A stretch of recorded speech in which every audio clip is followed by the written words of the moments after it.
এই ভারতবর্ষ যখন বাংলাদেশ আলাদা হয়নি, পশ্চিম পাকিস্তান আলাদা হয়নি, এক ভারতবর্ষ যখন ছিল, আফগানিস্তান আলাদা হয়নি, ভারতবর্ষ একটা বিশাল রাষ্ট্র ছিল। যে রাষ্ট্রের রাজসিংহাসনে বসে রাজিত্ব করেছিলেন মুসলমানেরা। কারা? মুসলমানেরা। জহিরুদ্দিন মোহাম্মদ বাবর, তার ছেলের নাম আকবর, আকবরের ছেলের নাম জাহাঙ্গীর, জাহাঙ্গীরের ছেলের নাম শাহজাহান, শাহজাহানের ছেলের নাম ঔরঙ্গজেব, শের শাহ, আলাউদ্দিন খলজি, মোহাম্মদ বিন তুগলক, সুলতানা রিজিয়া, এভাবে যত নাম এসেছে, এক টানা মুসলমানেরা দিল্লির রাজসিংহাসনে বসে রাজিত্ব চালিয়েছেন ইসলামী আইন কানুনে 750 বছর। কদিন? কি বুঝতে পারেননি?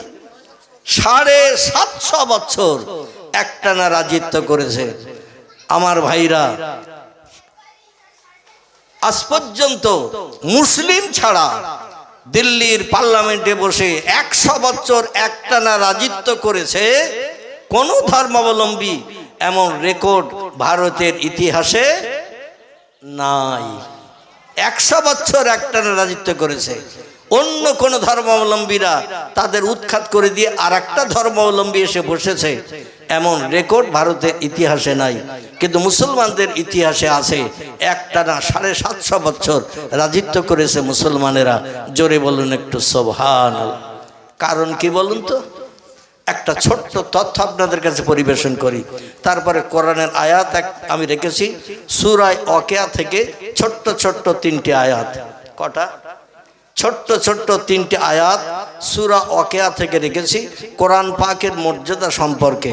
আমি সেদিকে আপনাদের নিয়ে যাব, তবে তথ্যটা একটু দিলে আপনাদের বুঝতে সুবিধা হবে। দেব না, সরাসরি কোরআনে যাব, যেটা বলবেন সেটা করব। তথ্যটা দিলে আপনারা কোরআনের মর্যাদা সম্পর্কে বুঝতে সুবিধা পাবেন। আর যদি বলেন না হুজুর সরাসরি কোরআনের আয়াতে যান, তাহলে কোরআনে যে আয়াত পড়ে আপনাদের আল্লাহু আকবার বলতে বলেছিলাম, আমি সেদিকে চলে যাব। এখন তথ্যটা দিয়ে বলবো, তথ্যটা দেব। আমাদের মুসলমানের একটি ছেলে, তার নাম হলো স্যার সৈয়দ আহমদ। কি নাম বললাম? ইতিহাসে তার জীবনী লিপিবদ্ধ আছে। লোকটির নাম স্যার সৈয়দ আহমদ। তিনি দিল্লির আলিগড়ে একটা বিশ্ববিদ্যালয় বানিয়েছিল। স্যার সৈয়দ আহমদের বানানো একটা বিশ্ববিদ্যালয় তিনি বানিয়েছিলেন, এখনো আছে দিল্লিতে। জায়গাটির নাম হলো আলিগড়। কি নাম বললাম? আলিগড়। খুব ভালো করে শুনবেন, আলিগড়। এই বিশ্ববিদ্যালয়টা এত বড়, এত এরিয়া, যেমন সৌদি আরবের আরাফাত বলে একটি জায়গা আছে, নাম শুনেছেন? আচ্ছা, আরাফাতে কি হয় বলুন তো? আরাফাতে, আরে ভুল হলে তা তো বলবেন। আমি তো বসেছি এখানে সংশোধনের জন্য, আর আমি যদি তথ্য দিতে যে কোনো ভুল বলে বসি, আপনারা ক্যাট করে ধরে নিয়ে তথ্যটা জানিয়ে দেবেন, তাহলে আমারও মগজে সংশোধন হয়ে যাবে। ঠিক কি না? একটা তথ্য সবাই জানে? সবাই সব জিনিস সম্পর্কে খবর রাখে না। এই জন্য আপনাদের মগজে এমন কিছু তথ্য আছে যেটা আমার সারা ব্রেন ঘুটলেও পাওয়া যাবে না। আর আল্লাহ অধমের ব্রেনে টুকটাক যা রেখেছেন, আপনাদের অনেকের ব্রেনে সেটা নাই। ঠিক কি না? এই জন্য একে অপরের থেকে শিক্ষা নিতে হয়। এই জন্য আল্লাহ নবী বলছেন উতলুবুল ইলমা মিনাল মাহাদ ইলাল লাহাদ, শিক্ষা অর্জন করো দোলনা থেকে নিয়ে কবরে যাওয়া পর্যন্ত। উতলুবুল ইলমা মিনাল মাহাদ ইলাল লাহাদ, রাসূল বলছেন জ্ঞান অর্জন করো, শিক্ষা অর্জন করো ওই দোলনায় যখন বাচ্চাদের শুইয়ে দিয়ে ঝুল দেয় না, বাচ্চা, ছোট বাচ্চা, মায়েরা দুধ টুধ খাইয়ে নিয়ে এবার হেল্লায় শুইয়ে দিয়ে বাচ্চাদের বলে ঝুলো দে, ঝুলো দিতে দিতে ঘুমিয়ে পড়লে কিছু সময় মেয়েদের কাজ করতে সুবিধা হয়, ও আর চিল্লাচিল্লি করবে না, বদমাইশি করবে না। নবী বলছেন দোলনা থেকে নিয়ে কবরে যাওয়া পর্যন্ত জ্ঞান অর্জন করো, শিক্ষা অর্জন করো, শিক্ষার শেষ নাই। জোরে বলুন একটু সুবহানাল্লাহ। তো আরাফাতের একটা কাজ হয় সেখানে বছরে একদিন। কদিন? বছরে একদিন একটা কাজ হয়, সেটা হলো জিলহজ মাসের 9 তারিখে 25 থেকে 30 লক্ষের উপরে মানুষ কোনো সময় 45-50 লক্ষ হয়ে যায়। মানে যে বছর যেমন হাজিদের আগমন হয়, মক্কা মুকাররমায় আশেপাশে যেখানে যত বাসায় থাকে হাজিরা, পৃথিবীতে 57টা শুধু মুসলিমদের দেশ আছে। কটা বললাম? 57টা মুসলিমদের দেশ আছে। সব দেশের থেকে কম বেশি 2000, 1000, 4000, 5000 এরকম সব হজ করতে যায় না যায়। তো সব দেশ থেকে গেলে সব হাজি এবং সৌদি আরবের মানুষ, পার্শ্ববর্তী এলাকার মানুষ, তারা সব একসঙ্গে যখন আসে তখন 35-40 লক্ষের উপর মানুষের সমাগম হয়। এই টোটাল মানুষকে নিয়ে বিল্ডিংয়ে একটাও লোক থাকে না, কোনো বাসা ঘরে একটাও লোক থাকে না, মক্কা শরীফে একটাও হাজি থাকে না। সব চলে আসে আরাফাতের মাঠে জিলহজ মাসের 9 তারিখে। কবে বললাম? জিলহজ মাসের 9 তারিখে কোনো হাজি কোথাও থাকে না, সব চলে আসে আরাফাতের মাঠে। এখানে 2 রাকাত নামাজ পড়িয়ে হাজির সার্টিফিকেট দেয়া হয়। জোরে বলুন সুবহানাল্লাহ। এই আরাফাতের মাঠের পার্শ্ববর্তী এলাকায়, আরাফাতের মাঠের পাশে একটা আরবি বিশ্ববিদ্যালয় বানানো হয়েছে। আরবি বিশ্ববিদ্যালয়, বিশ্ববিদ্যালয়টির নামকরণ করা হয়েছে উম্মুল কোরা। কি নাম বললাম? একটু জোরে বলেন, তাহলে মনে থাকবে অনেক সময়। আর আমার কথা শুনে চুপ করে বসে থাকলে এই মাইকে আওয়াজ বেরিয়ে যাচ্ছে ওই পর্যন্ত, এর পরে আর মেমোরিতে আসবে না। তো মুখে যদি উচ্চারণ করেন কিছু সময়ের জন্য থাকবে মেমোরিতে। এই বিশ্ববিদ্যালয়টির নামকরণ করা হয়েছে উম্মুল কোরা। কি নাম বললাম? উম্মুল কোরা। এই বিশ্ববিদ্যালয়টা এই মাথা থেকে ও মাথা পর্যন্ত পায়ে হেঁটে দেখতে গেলে একদিন সময় লেগে যায়। কদিন? একদিন। কারণ মুসলমানের এতদিন এত বড় বিশ্ববিদ্যালয় পৃথিবীর কোনো দেশে বানায় নাই। এরা জানতো বাপ মরে গেলে কোরআন শরীফ খতম করতে হয়, মা মারা গেলে কোরআন শরীফ খতম করতে হয়, কবরের পাশে যে লাশ দাফন করে আল্লাহর কাছে দোয়া করে কোরআন শরীফের মোনাজাত করতে হয়, এবং শবে বরাতে 1 খতম পড়ি মৃত ব্যক্তির জন্য বকশিয়ে দিতে হয়। কোরআন শুধু মৃত ব্যক্তিদের বকশানোর জন্য, মৃত ব্যক্তিদের আত্মার কল্যাণের জন্য দোয়া মাগফিরাত করতে হয়। মসজিদে নামাজ পড়তে গেলে সূরা কেরাত পড়তে হয়। কোরআন এই কাজের জন্য এসেছে। কিন্তু ডক্টর রামনারায়ণ শাস্ত্রী বলছেন ইট ইজ দ্য কি। এটা হলো তার একটাই মাত্র চাবি, এটা হলো তার একটাই মাত্র উপায় to the solution of all Indian ills. সারা ভারতের মানুষ যত রোগে বেমারিতে অসুস্থতায় আছে সব রোগের ঔষধ কোরআনের ভিতরে আল্লাহ ঢুকিয়ে দিয়েছেন। জোরে বলুন সুবহানাল্লাহ। তাহলে এখানে একজন উচ্চশিক্ষিত হিন্দু পণ্ডিতের কথা মোতাবেক আমরা বুঝতে পাচ্ছি যে কোরআন শুধু মৃত ব্যক্তির জন্য দোয়া করার জন্য নয়, মসজিদে শুধু নামাজ পড়ার জন্য নয়, কোরআন রোগ বেমারি থেকে ট্রিটমেন্টের জন্য ওষুধ হয়ে এসেছে। জোরে বলুন সুবহানাল্লাহ। আমার ভাইরা, যখন তাম ভারতবর্ষ বিশাল এরিয়ার ভারতবর্ষ ছিল, আফগানিস্তান ভারতে ছিল, পাকিস্তান ভারতে ছিল, বাংলাদেশ ভারতে ছিল, শ্রীলঙ্কা পর্যন্ত ভারতের আন্ডারে ছিল। এই সময়ে প্রথম বাংলা ভাষায় কোরআন অনুবাদ করেছিলেন যিনি, প্রথম বাংলা ভাষায় কোরআন লিখলেন যিনি, কারণ কোরআন হলো সৌদি আরবের ভাষা। কোথাকার ভাষা? সৌদি আরবের ভাষা। ওরা আরবিতে কথা বলে, ওদের মাতৃভাষাই আরবি। এই সৌদি আরবের ভাষা এখানে বর্ণনা করলে পড়লে আমরা কেউ বুঝতে পারবো না যত সময় বাংলায় অনুবাদ না করা হবে। তো প্রথম বাংলায় যিনি কোরআনের অনুবাদ করেছিলেন আমাদের মুসলমানের ঘরের কোনো আলেম, হাফেজ, কারি, মুফতি নয়। প্রথম বাংলা ভাষায় কোরআন অনুবাদ করেছিলেন যিনি, তার বাড়ি ছিল পূর্ব বাংলার ময়মনসিংহ। কোথায় নাম বললাম? পূর্ব বাংলার ময়মনসিংহ জেলায়। এই লোকটি কোনো মুসলমানের ঘরের ছেলে নয়, এ ছিল একটা হিন্দুর ঘরের ছেলে। আমার ভাইরা, তিনি গিরিশচন্দ্র সেন বলে তার নাম। কি নাম বললাম? গিরিশচন্দ্র সেন। কোন মুসলমান কোরআন বাংলায় অনুবাদ করেনি, প্রথম বাংলায় অনুবাদ করেছিলেন গিরিশচন্দ্র সেন, হিন্দুর ঘরের ছেলে। তাহলে কোরআন না পড়লে, কোরআনের মানে মতলব না জানলে ও কোরআন বাংলায় অনুবাদ করতে পারবে? তারপর আরেকজন ব্যক্তির নাম বলি, তার নাম আচার্য বিনয়া ভাবে। কি নাম বললাম? আচার্য বিনয়া ভাবে, একজন হিন্দুর ঘরের ছেলে। সে বাংলায় কোরআন অনুবাদ করলো। কারণ কোরআন যে মহামূল্যবান সম্পদ, সোনা দানা হিরে জহরত মণি মাণিক্য থেকেও কোরআনের দাম বেশি না কম? আমরা তো বুঝি না। কোরআন কাগজে ছাপানো, দাঁড়িপাল্লায় ওজন করলে 500-700 কি 1 কেজি হবে, ব্যাস এই। কিন্তু তারা বলছেন দুনিয়ার সমস্ত সম্পদের থেকে কোরআনের দাম বেশি। পয়গম্বর মুহাম্মদ রাসূলুল্লাহ বলছেন তাম পৃথিবীর সোনা দানা হিরে জহরত মানি মাণিক্য কাঞ্চন যত দামি দামি গুঁড়ো গুঁড়ো পাথরের দাম কোটি কোটি টাকা, এই পাথরগুলো যদি দাঁড়িপাল্লার একদিকে চাপানো হয় আর কাগজে লেখা কোরআন যদি আর একদিকে চাপানো হয়, মণি কাটা কোন দিকে ঝুঁকবে? মানে বলতে হয় তাই বলছেন, একটু চিন্তা ভাবনা করে বলেছেন যে সামান্য কাগজে লেখা 30 পারা কোরআন, 114টি সূরা, 6666টি সেন্টেন্স বাক্য আয়াত, এই জিনিসটা একদিকে চাপানো হয়েছে। আর দুনিয়ার দামি মহলবর সোনা রূপ হিরে জহরত মণি মাণিক্য কাঞ্চন যত দামি দামি একেবারে সেই পরশমণি পাথর থেকে শুরু করে কোটি কোটি টাকা যার মূল্য দাম। আমি শুনেছি, গল্পে শুনেছি, আল্লাহ বেশি জানেন, সাপের মাথায় থাকে কি? মানিক। আচ্ছা আমরা দেখেছি কেউ কোনোদিন?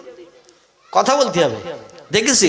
আচ্ছা মানিকটা কি তাও আমরা কোনো তথ্য পাইনি, তবে শুনেছি সাপে মাথায় করে নিয়ে রাখে। এর মালিক যদি কেউ হয় তারা জায়গা জমির দরকার আছে, আছে কিছুর আর প্রয়োজন আছে? কোটি কোটি মিলিয়ন বিলিয়ন ডলারের থেকেও মানিকের দাম বেশি। এই মানিকের যেমন দাম বেশি, বিলিয়ন মিলিয়ন মিলিয়ন ডলারের থেকে একটা মানিকের দাম যেমন বেশি, আল্লাহর কোরআনের দামও দুনিয়ার সমস্ত নামি দামি পাথর মানিকের থেকেও বেশি। জোরে বলুন একটু সুবহান। এই কোরআনের জ্ঞান মানুষের মগজে ঢোকানোর জন্য আমাদের মুসলমানের ঘরে একটা ছেলে, লোকটির নাম স্যার সৈয়দ আহমদ। কি নাম বললাম? স্যার সৈয়দ আহমদ। দিল্লির আলিগড় বলে একটি জায়গা, সেখানে একটা বিশ্ববিদ্যালয় বানালেন মুসলমানদের মগজে কোরআন শরীফের তত্ত্ব ঢুকিয়ে দেওয়ার জন্য। এই আলিগড় বিশ্ববিদ্যালয়ের এ মাথা থেকে ও মাথা পায়ে হেঁটে ঘুরে সৌন্দর্য স্মৃতিগুলো দেখতে, কোন দিকে কেমন বিল্ডিং, কোন দিকে কেমন কি লাইনে কি পড়ানো হয়, এই সবগুলো দেখতে ঘুরতেও একদিন সময় লেগে যায়। পায়ে হেঁটে ঘুরে দেখতে একদিন সময় লাগে। আচ্ছা আমাদের এখানে এইরকম কোনো বিল্ডিং আছে যে 3 ঘন্টা সময় লাগে ঘুরে দেখতে? আছে? 2-5 মিনিট 10 মিনিটের ভিতরে দেখা হয়ে যাবে না? যাবে না? এত বড় বিশ্ববিদ্যালয় বানালেন স্যার সৈয়দ আহমদ মুসলমানদের মগজে আল্লাহর কোরআনের জ্ঞান ঢোকানোর জন্য। জোরে বলুন সুবহানাল্লাহ। তবে বর্তমান দুর্ভাগ্যের সঙ্গে একটা তথ্য আপনাদের কাছে দিই, এখন সেই আলিগড় বিশ্ববিদ্যালয় মুসলিম শূন্য, মুসলমানেরা পড়াশোনা করতে যায় না। তা ইহুদি খ্রিস্টান থেকে শুরু করে বিদেশিরা এই আলিগড় বিশ্ববিদ্যালয়ে এসে জ্ঞান অর্জন করে, শিক্ষা অর্জন করে, বড় বড় ডিগ্রি নিয়ে তারা আপন আপন দেশে যে বড় বড় হায়ার এডুকেটেড চাকরিজীবী হয়ে তারা তাদের দেশে চাকরি করছে। মুসলমান পড়তে যায় না, মুসলমান ছাত্র পাচ্ছে না। কারণ মুসলমানেরা এরা পছন্দ করে একটা কাজ, সে কাজটা হলো কাদামাখা কাজ। কি কাজ? মুসলমানেরা কাদামাখা কাজ পছন্দ করে। তার কারণ হলো মুসলমানরা চাষবাসটা পছন্দ করে বেশি। আমাদের পয়গম্বর মুহাম্মদুর রাসূলুল্লাহ সাল্লাল্লাহু আলাইহি সাল্লাম জানিয়েছেন সংসারের উন্নতির 10 ভাগের 9 ভাগ হলো ব্যবসায়। খুব ভালো করে শোনেন, সংসারের উন্নতির 10 ভাগের 9 ভাগ হলো ব্যবসায়, আর সংসারের উন্নতির 1 ভাগ হলো চাষে। ক ভাগ? আচ্ছা আমাদের পয়গম্বরের কথা মিথ্যা তো নাকি? কোরআনের কথা যেমন সত্য, আমাদের পয়গম্বরের কথাও তেমন সত্য। যদি কেউ বলে মোহাম্মদের এই কথাটা মেনে নেওয়া যাচ্ছে না, বর্তমান জ্ঞানের যুগে মোহাম্মদ একটা ভুল তত্ত্ব দিয়েছে, ইসলাম শরীয়তের ফতোয়ার কেতাব মোতাবেক লোকটা কাফের হিসাবে বিবেচিত হবে। আর কাফেরের ঠিকানা কোথায় হবে? কাফেরের ঠিকানা হবে জাহান্নাম। এই জন্য কোরআনে যত তথ্য লেখা আছে পয়গম্বর মুহাম্মদ রাসূলুল্লাহ সাল্লাল্লাহু আলাইহি সাল্লামের জবানিতে যত হাদিস লিপিবদ্ধ আছে কম বেশি 3.5 লক্ষের মতো। কতটা বললাম? 3.5 লক্ষের মতো নবীর জবানি হাদিস সহিহ হাদিসের কেতাবের ভিতরে লিপিবদ্ধ আছে। একটা একটা হাদিস কেউ যদি বিশ্বাস করতে আপত্তি দর্শায় লোকটা কাফের সাব্যস্ত হবে, আর এর ঠিকানা হবে জাহান্নাম। আল্লাহ যেন আমাদের সকলকে হেফাজত করেন। সকলে বল আমিন, জোরে বলুন আমিন। এই আলিগড় বিশ্ববিদ্যালয়ের একটি তথ্য আমি আপনাদের কাছে পরিবেশন করি, কোরআনের আয়াতের দিকে এগিয়ে নিয়ে যাব। আলিগড় বিশ্ববিদ্যালয় তখন রমরমিয়ে চলছে। আমার ভাইরা, স্যার সৈয়দ আহমদের প্রতিষ্ঠিত আলিগড় বিশ্ববিদ্যালয় মুসলমানদের ঘরের কীর্তি সন্তান। মুসলমানদের শিক্ষিত করার জন্য, মুসলমানদের জ্ঞানী করার জন্য, আল্লাহর কোরআনের জ্ঞান মুসলমানদের মগজে ঢোকানোর জন্য এই বিশ্ববিদ্যালয়টা প্রতিষ্ঠা করেছিলেন। আর মুসলমানেরা তখন ওখানে পড়াশোনা করত, মুসলমানেরা বানিয়েছে বলে। ভিন ধর্মাবলম্বীরা ওখানে শিক্ষা নিতে যেত না, বল মুসলমানদের ধর্মগ্রন্থ কোরআনের শিক্ষা হবে, আমরা কোরআন শিখে কি লাভ করবো, ওখানে পড়বো না। কেউ আলিগড় বিশ্ববিদ্যালয়ে বিধর্মীরা পড়তে যেত না। এই রকম সময় ওখানে হায়ার এডুকেটেড উচ্চ শিক্ষিত চাকরিজীবী যারা ছিল, যারা চাকরিজীবী ছিল, সুপারিনটেন্ডেন্ট ছিল, অধ্যক্ষ ছিল, অধ্যাপক ছিল, নামি দামি শিক্ষিত মানুষ যারা ছিল, মাঝে মধ্যে এলাকার মানুষ কোনো দরখাস্তে সই করার জন্য, কোনো কাজের ডকুমেন্ট হিসাবে আলিগড় বিশ্ববিদ্যালয়ের উচ্চ শিক্ষিতদের কাছে ভাইস চ্যান্সেলর যারা ছিল, প্রফেসর যারা ছিল, অধ্যক্ষ ছিল, সুপারিনটেন্ডেন্ট ছিল, বিশ্ববিদ্যালয়ের হেড অফ দি ডিপার্টমেন্ট, এনাদের কাছে অনেকে দরখাস্ত নিয়ে যেত, অনেকে কোনো জিনিস নিয়ে যেত, একটু সই করে দেন স্যার, অমুক অফিসে জমা দেব।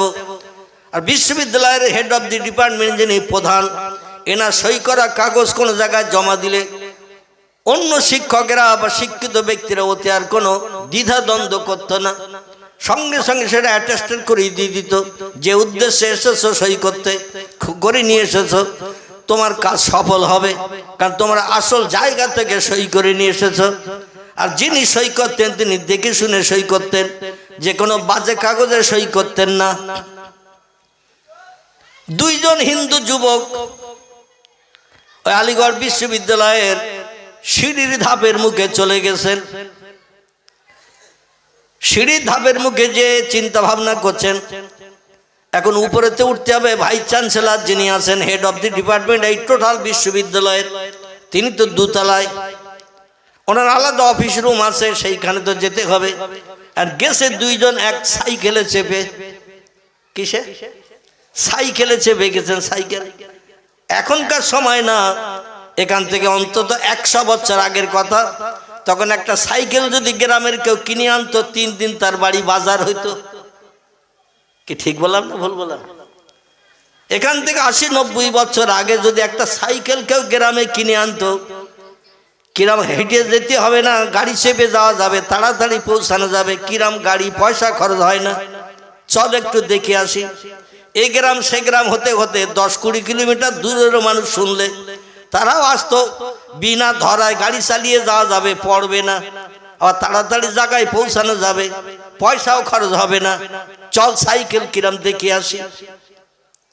সেই সময়কার কথা, দুইজন যুবক, একজন চালাচ্ছে আর একজন সামনের রডে বসা।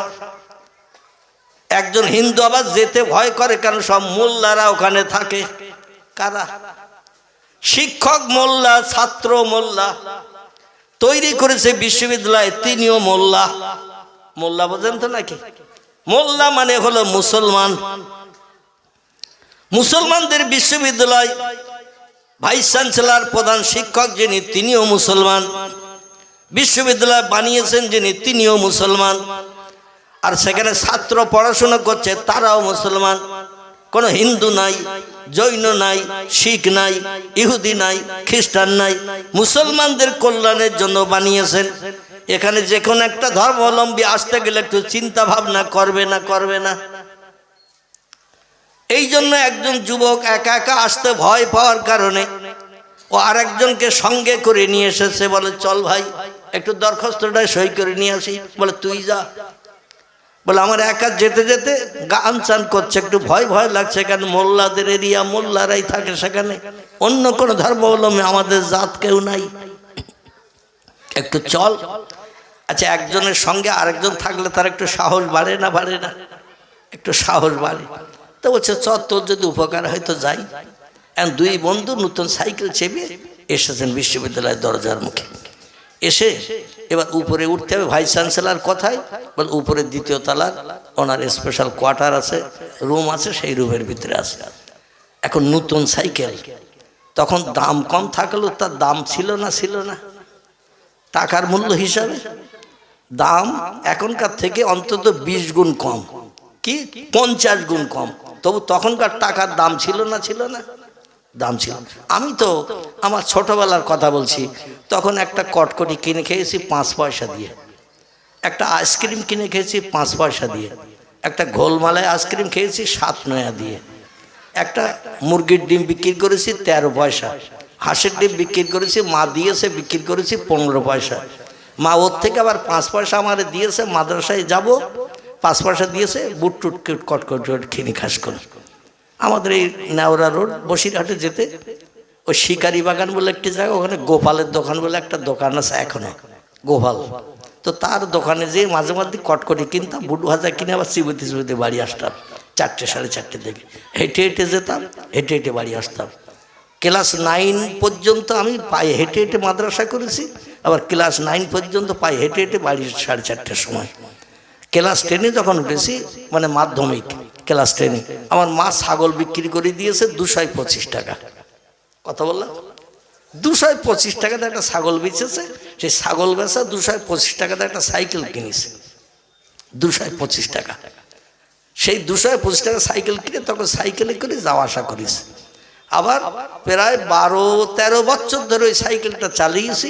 আবার পরে বিক্রি করেছে সেই 225। কথা বললাম, পরে আবার বেচেছি সেই 225। আমার মালের দাম হো করে বেড়ে যাচ্ছে, যার কারণে আমার কেনা দামই আবার বিক্রি করেছি 13 বছর চালানোর পরে সেই সাইকেল। তো যাই হোক, তখন গুঁড়ো গুঁড়ো ওই জেটির ডিম, এই জেটির ডিমের মতো এরকম গুঁড়ো গুঁড়ো খাবার থাকতো, 1 নয় 3টে করে দিত। কটা জেটির ডিম 1 নয় 3টে করে দিত। আমার এখনো মনে আছে। বড় বড় মাছ লজেন একটা 5 পয়সা একটা, এই ঠিক এই বড় বড় মাছ লজেন 5 পয়সা। তো যাই হোক, তখনকার সময় এখনকার সময়, এখন একটা কটকটি কিনতে গেলে অন্তত 2 টাকা লাগবে নাকি 5 টাকা। তাহলে তখন ছিল 5 পয়সা, এখন 5 টাকা। তাহলে দামের মূল্য কত বেড়ে গেছে? তখন 13 পয়সা ছিল একটা মুরগির ডিম, এখন হয়ে গেছে 7 টাকা। তাও ওদের দেশি মুরগির ডিম দেবে না, 7 টাকা পোলট্রির ডিম, ঠিক কি না? তাহলে কত গুণ বেড়েছে। সেই হিসাবে সাইকেলের দাম সেই সময় অনেক বেশি। তাই বন্ধু চিন্তা করছে, এখানে সাইকেলটা পাঁচিলের রানার গায়ে সাইকেলটা রেখে সিঁড়ি দিয়ে যখন ভাইস চ্যান্সেলরের ঘরে যাব সই করতে, দরখাস্তের ঘরের ভিতরে যেহেতু স্যারের কাছে অনুরোধ করতে হবে, দরখাস্তটা দেখাতে হবে। আর উনি তো কানা না যে একটা দরখাস্ত দিলে উনি স্টাম্প বার করে স্টাম্প মেরে সই করে দেবে। জিনিসটাকে পড়বে তো নাকি? আমার জায়গা জমি লিখে নিচ্ছে, কি কী করছে একটু দেখবে না, সে কি বিষয়ে দিচ্ছে। তো সেখানে যদি 10 মিনিট 20 মিনিট সময় লাগে একটা স্টাম্প করে দরখাস্তে নিতে, ফিরে এসে আবার সাইকেলটা পাবো, তো এই সময় লাগবে না? লাগবে না? একটা দরখাস্তের সই করে আনতে 2য় তলার থেকে উপরের তলার থেকে সিঁড়ি ভেঙে আসতে হবে 18-20টা ধাপ ভেঙে। বর্তমান এখন যদি কেউ একটা সাইকেল মুদিখানার দোকানের পিলিয়ারের গায়ে কিংবা খুঁটির গায়ে রেখে যদি বলে, দোকানদার সাইকেলটা দেখে আমি একটু মাছ কিনে এনেছি, বাড়ি একটু বড়া করবে, ডাল দিয়ে পচা চিংড়ি মাছ 100-3 কিনে এনেছি, বাড়ি একটু চিংড়ি মাছ দিয়ে আর ডাল দিয়ে বড়া করবে। তো দোকানদার বললো, তুমি তো অন্তত তেল নেবে 200, তো আমার খুঁটির গায়ে সাইকেলটা রেখে যাও। এখন খুঁটির গায়ে সাইকেল রেখে গেছে, দোকানদারের বলে গেছে। চিংড়ি মাছের বাজারে যেয়ে দেখে সে চিংড়ি মাছওয়ালা যে বিক্রি করতে, তারা সব ঘিরে দিয়ে আরও 5 জন বড়া টড়া করবে, আরও 5 জন মাছ নেবে, যার যেমন পয়সা সেই রকম মাছ নেবে। এখন মাছ কিনতে যে একটু সময় লেগে গেছে। এবার এসে বলছে, এবার ডাল দাও 200, মুসুরির ডাল আর চিংড়ি মাছ একসঙ্গে বেটে বড়া করা হবে, আর তেল দাও 200। তো এসে বলছে, ও আব্দুর রহমান ভাই, আমার সে সাইকেল। বলে, ওখানে রেখে গেলি? তা রেখে গেলাম কই? এদিক ওদিক তাকিয়ে দেখে সাইকেল আর নেই। অবশ্য আপনাদের নতুন হাটে এরম চোর একটাও নেই, আছে নাকি? এখানে নেই, তালপুকুর হাটেও নেই, আশেপাশে চৌমাথার হাটেও সাইকেল যদি সারা রাত সারাদিন থাকে তাও তো হাত হাত দেয় না কেউ। আল্লাহু আকবার। এখন যে মাল রাখতেছে সে যতটা চোখ না রাখে, যে চুরি করে তার থেকে বেশি চোখ রাখে কখন নিতে হবে না নিতে হবে। দোকানদার তেল মাপতে গেছে, কেড়ে তেল মাপতেছে, তেল তুলতেছে, আর সেই সময় সাইকেল আউট হয়ে গেল, হ্যাপিস হয়ে গেল। মানে দোকানদারের নজর একটু আড়াল হলেই হলো। তো একজন বন্ধু আর একজন বন্ধুকে বলছেন, কি চিন্তা ভাবনা করছিস? বলে চিন্তা ভাবনা করছি সাইকেলটা নতুন সাইকেল কিনে এনেছি, এই সাইকেলটা রেখে দ্বিতীয়তলায় উঠবো, ভাইস চ্যান্সেলরের ঘরে ঢুকবো, দরখাস্ত স্টাম্প মেরে সই করে নেব, ফিরে আসে আবার সাইকেলটা পাবো। তো যে বন্ধুকে সঙ্গে করে নিয়ে গিয়েছিল ওই বন্ধু একটু শিক্ষিত ছেলে, ও বলছে শোন, চিন্তা করতে হবে না, ये मुस्लिम मोल्ला का जगह है, इस पर चोरी होने का कोई डर नहीं। जोरे बोलून सुभान। এটা মুসলমান মোল্লাদের জায়গা, এখানে কোনো জিনিস চুরি হওয়ার কোনো ভয় নেই, কারণ এখানে কোরআনের শিক্ষা দেয়া হয়, হাদিসের শিক্ষা দেয়া হয়, মানুষকে এখানে উত্তম মানুষ বানানো হয়। কারো মাল পড়ে থাকলেও কেউ হাত দেবে না, কারো টাকা পড়ে থাকলেও কেউ হাত দেবে না, আর যদিও বা হাত দেয় তুলে নিয়ে আসল জায়গায় জমা দেয়, যাতে মালের মালিক আবার পরবর্তীতে সেটা পেয়ে যায়। জোরে বলা যাবে না একটু সুবহানাল্লাহ। ये मुस्लिम मोल्ला का जगह है, इस पर चोरी होने का कोई डर नहीं।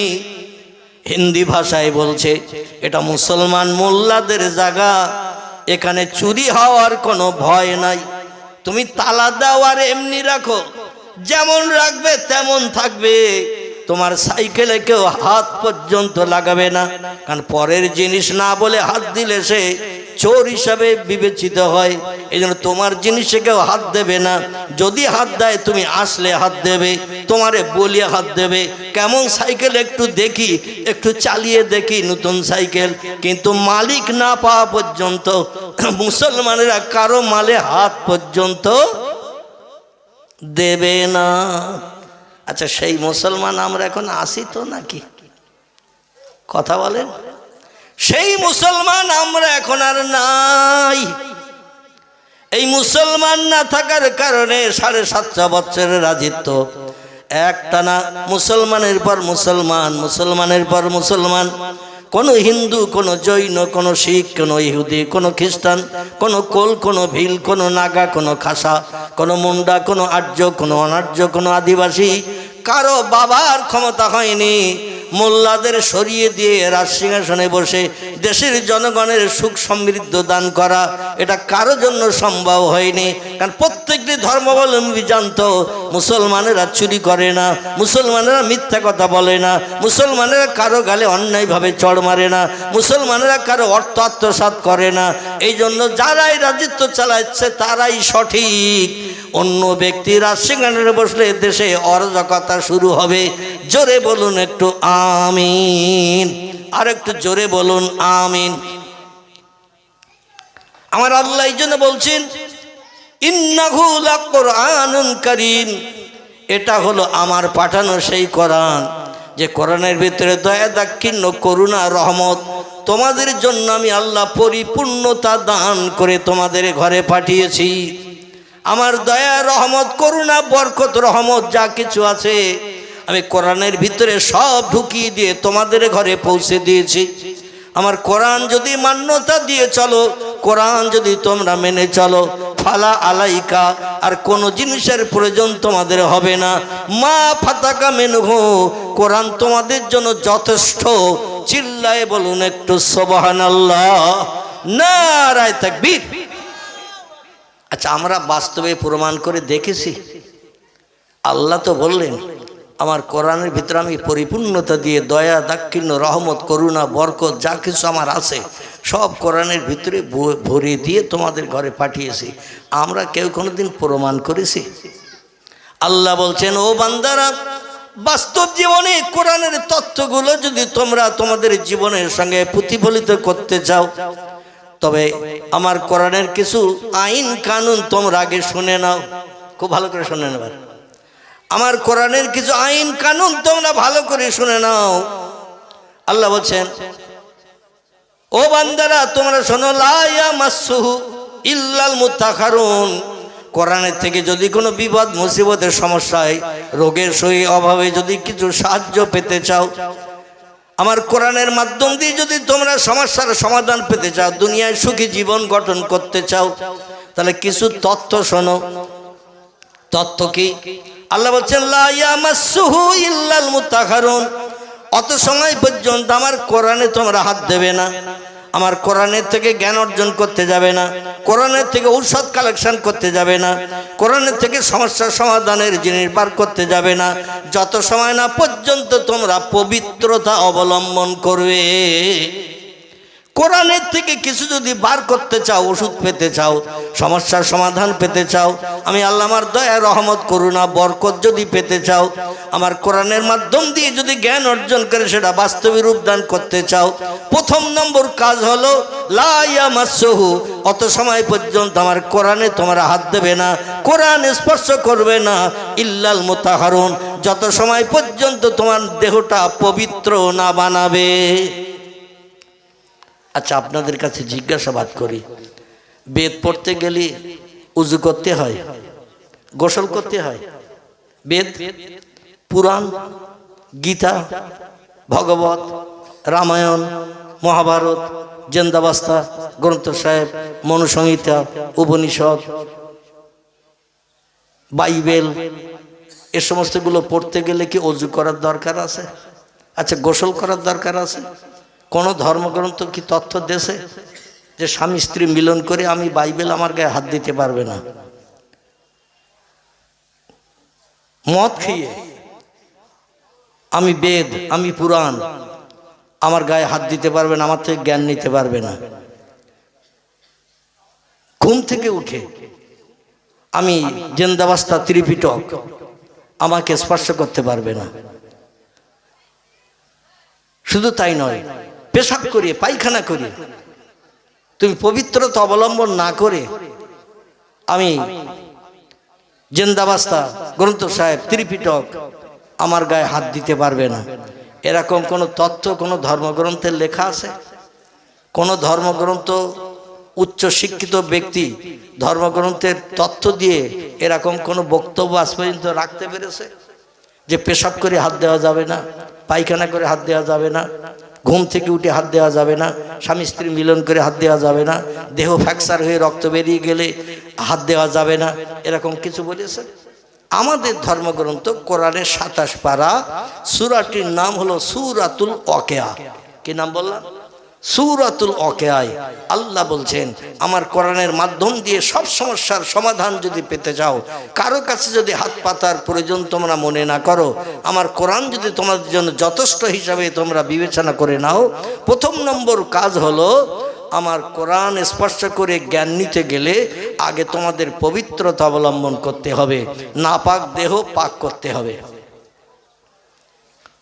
আচ্ছা, কোরআনে এমন তথ্য নেই এরকম কোন জিনিস আপনাদের জানা আছে যে এই বিষয়ে তথ্যটা কোরআনে নেই? আছে কিছু? কি কথা বলেন? একেবারে অতীতকাল থেকে নিয়ে ভবিষ্যৎকাল পর্যন্ত পৃথিবীতে মানুষ যতদিন আসবে, যতদিন মরবে, এই দুনিয়া যতদিন থাকবে, নতুন কোন তথ্য কোরআনের দরকার নাই।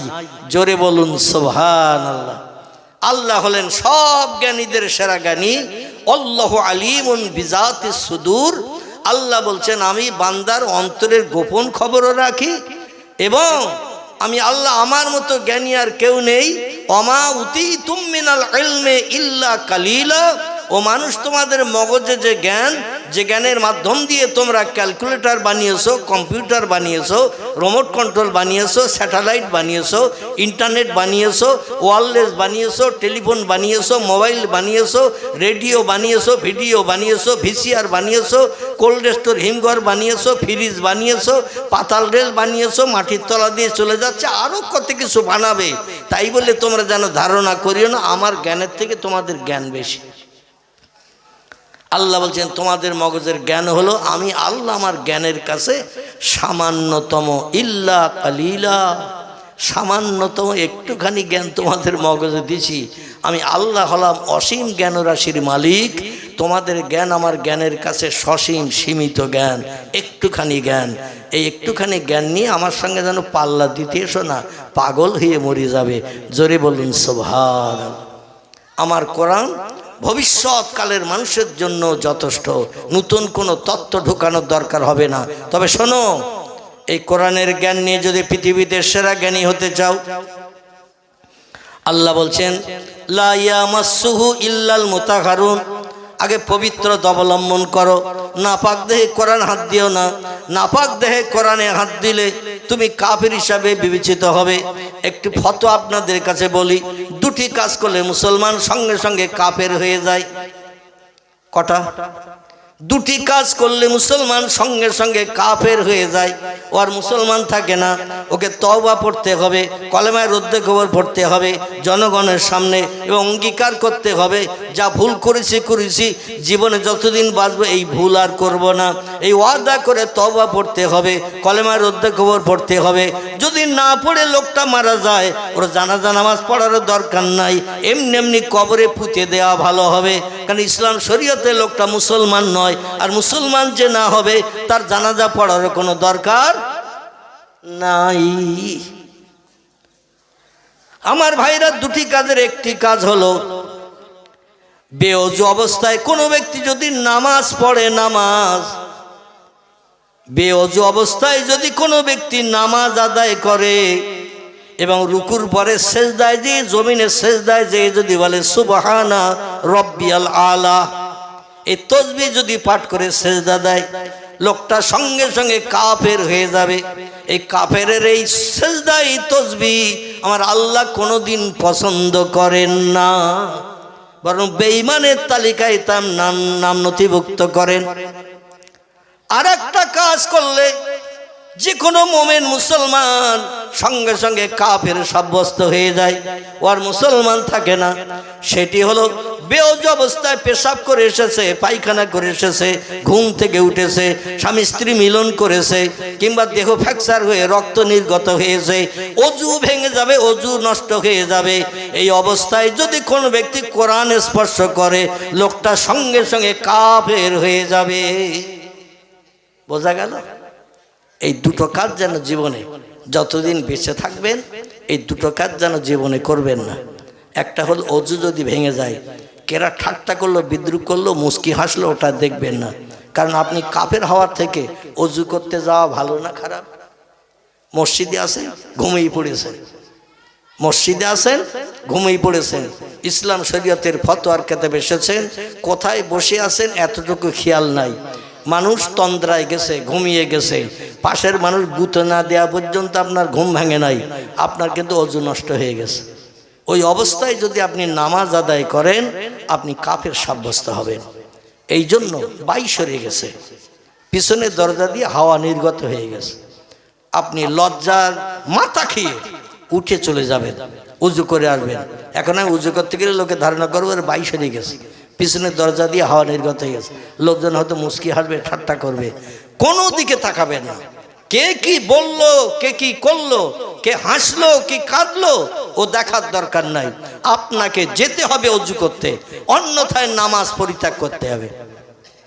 কি করতে হবে? হয় অজু করতে হবে, অন্যথায় নামাজ ছেড়ে দিতে হবে। ওই জামাতের দরকার আপনার নাই, পরবর্তীতে একা নামাজ পড়বেন অজু করে, সেটাও ভালো। ওই জামাতের সবের আশায় বেঈমান হবেন না। জোরে বলুন আমিন। আল্লাহ যেন আমাদের হেফাজত করেন। বোঝা গেল ফতোয়াটা? বোঝা গেল তো নাকি আমার ভাইরা? এবার আসুন, আল্লাহ বলছেন তানজিলুম মির রাব্বিল আলামিন, দুনিয়ায় যত ধর্মগ্রন্থ আছে সব ধর্মগ্রন্থ মানুষের মগজ ধোলাই করা কথা। মানুষ তার ব্রেন মগজের জ্ঞান দিয়ে ধর্মগ্রন্থ লিখেছে।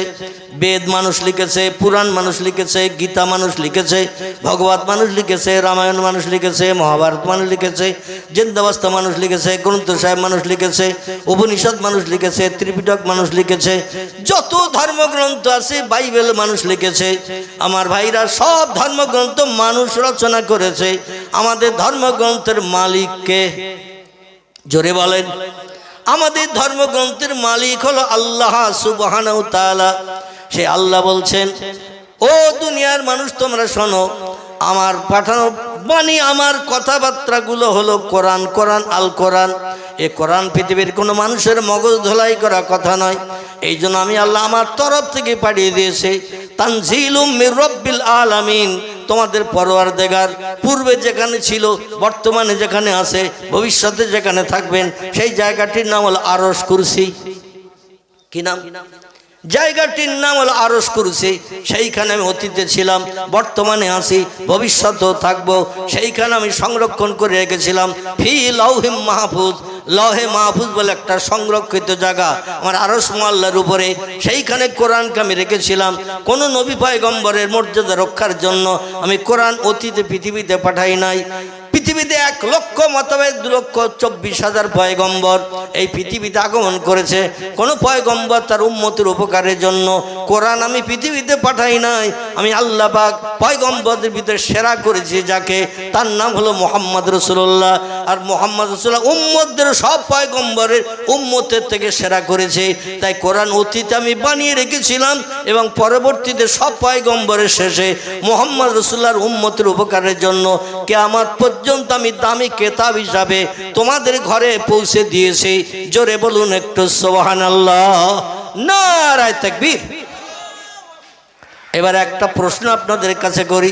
কোন মানুষ যদি মারা যায়, যেমন আমাদের গ্রামের একটি ছেলে শাহজাহান বলে তার নাম, কি নাম বললাম? শাহজাহান। শেখপাড়ায় বাড়ি, আমাদের নেওয়ার আস্তানা শাহ সুবি রমজান আলী রহমতুল্লাহ মজারের কাছে তার বাড়ি। আমাদের নেওয়ার একজন আল্লাহর ওলি ব্যক্তির কবর আছে, তার নাম শাহ সুবি রমজান আলী রহমতুল্লাহ আলীহে। এনারই কবরের পাশাপাশি বাড়ি। ভেলুড়ে গিয়েছিল ট্রিটমেন্ট হতে, সেখানেই মারা গেছে। বাই ফ্লাইটে এরোপ্লেনে করে ফিরে এসেছে। মাগরিবের নামাজ বাদ তার জানাজা নামাজ হয়েছে। যাই হোক, এইরকম একটা মানুষ যদি মারা যায় আর পৃথিবীর কোনো দেশের থেকে যদি কেউ খবর নিয়ে আসে যে মরা মানুষ জেন্দা করে দেবে, 20,000, 50,000, 1 লাখ, 2 লাখ টাকা দিলে মরা মানুষ জেন্দা করে দেবে, সম্ভবত আমার থেকে তার বয়স অন্তত 10-12 বছর কম। কতটা বললাম? আমার থেকে 10-12 বছর তার বয়স কম। তার সে তো এখনো বুড়ো হয়নি, হয়েছে নাকি? খুব ভালো ছেলে, সৎ ছেলে। শাহজাহান তার নাম। বসিরহাট মায়াও আছে, ঘড়ি সেলাই করার কাজ করতো। বসিরহাট মায়াও চেনেন তো নাকি? ওই বিমল ড্রেসেসের পাশে ওই মায়াও আছে, ঘড়ি সেলাই কাজ। তার আগে কাজ করতো বসিরহাট থানার বাম পাশে ঘড়ির দোকানে ঘড়ি সেলাই কাজ করতো। ছেলেটা মারা গেছে।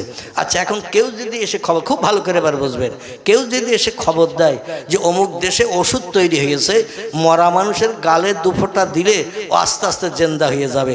আচ্ছা, জায়গা জমি ঘর বাড়ি বেচে গাছতলায় বাস করলেও যদি কেউ কোনো মরা মানুষ জেন্দা হয়, গাছতলায় বাস করতেও চাবে না? চাবে না? জায়গা জমি ঘর বাড়ি যা কিছু আছে সব বিক্রি করে দেবে। দিয়ে যদি বলে আম গাছের তলায় যদি বাস করতে হয় তাও বাঁচবো, আমি মারা গেছি, আমার সব বেঁচে দে, ওই দেশ থেকে ওষুধটাই নিয়ে আমার গালে 2 ফোঁটা দে। কি চাবে না? চাবে না? খিদির লোক বোধ চাবে না? মরি গেলি জিন্দা হওয়া চাবে? আমার ভাইরা, মানুষ কোনোদিন মরতে চায় না, ঠিক না ভুল? মরতে কেউ চায় না। আল্লাহ আজরাইলকে দিয়ে চাবি মোড়া দিয়ে দেয়, এই জন্য তার মরণ হয়। মরণ কেউ চায় না। কেউ যদি এসে বলে অমুক হসপিটালে ভর্তি হলে সেখানে ওষুধ খাইয়ে তোমারে জিন্দা করে দিয়ে দেবে, কিংবা অমুক জায়গায় একজন নামি দামি মানুষ আছে তার কাছে নিয়ে ট্রিটমেন্ট করলেই মরা মানুষ জিন্দা করে দেবে, আচ্ছা সেখানে তারে নিয়ে যাবে না? যাবে না? দুনিয়ার কোন দেশের বিজ্ঞানীরা, দার্শনিকেরা, ইঞ্জিনিয়ারেরা, ডাক্তারেরা, মাস্টারেরা, যত উচ্চশিক্ষিত হাকিম, উকিল, জজ, ব্যারিস্টার, এমনকি এবার CS London first class first gold medallist, এমন করে বিদেশ থেকে ইংল্যান্ড থেকে ফার্স্ট ক্লাস ডিগ্রি নিয়ে গোল্ড মেডালের স্বর্ণপদক নিয়ে ডাক্তার এসেছে। ওই ডাক্তার দেখার মরা মানুষ জেন্দা করবে, মানুষ সেখানে তারে নিয়ে যাবে না, যাবে না, কিন্তু পারবে কেউ? কোনো মরা মানুষকে জেন্দা করতে কেউ পারবে? কোরআন বলছে যেটা মানুষের পক্ষে সম্ভব নয়, আমি কোরআন আমার পক্ষে সেটা সম্ভব। জোরে বলা যাবে না একটু? আর একটু জোরে বলা যাবে না? নারায়ে তাকবীর। কোরআন বলছে মানুষের পক্ষে যেটা সম্ভব নয়, আমি কোরআন আমার পক্ষে সেটা সম্ভব। যদি বলেন হোয়াট ইজ দ্য ডকুমেন্ট, আমি গোটা কয়েক তথ্য দেই, তবে এই সব তথ্যের সংশোধন করা, সব তথ্যের পরিবেশন করা হয়তো সম্ভব হবে না, পরবর্তী বক্তা ইতিমধ্যে এসে যাবে হয়তো ইনশাল্লাহ। তবে যতটা পারি আমি আপনাদের কাছে তথ্য পরিবেশন করি। দেখতে দেখতে 1.5 ঘন্টার প্রায় কাছাকাছি হতে গেল। সূর্যকে যদি পৃথিবীর কোন দেশের বিজ্ঞানীদের, দার্শনিকদের, রাষ্ট্রনেতাদের বলা হয় পূর্ব থেকে উদয় করে পশ্চিমে প্রতিদিন যায়, কোন দেশের বিজ্ঞানীদের, দার্শনিকদের, ইঞ্জিনিয়ারদের, প্রধানমন্ত্রী, মুখ্যমন্ত্রী বা রাষ্ট্রনেতা যাদের পাওয়ার, হাই পাওয়ার, এদের যদি বলা হয় সূর্য পশ্চিমে উদয় করো, পূর্বে অস্তমিত করো, আজ পর্যন্ত কেউ পেরেছে? ভবিষ্যতে পারবে? দুনিয়ার কোন দেশের বিজ্ঞানীদের, দার্শনিকদের, ইঞ্জিনিয়ারদের, ডাক্তারদের, মাস্টারদের যদি বলা হয়, উচ্চ শিক্ষিতদের, ব্যারিস্টারকে, হাকিমকে, জজকে, উকিলকে যদি বলা হয় রাতের বেলা দিন করো, দিনের বেলা রাত করো, পারবে কেউ?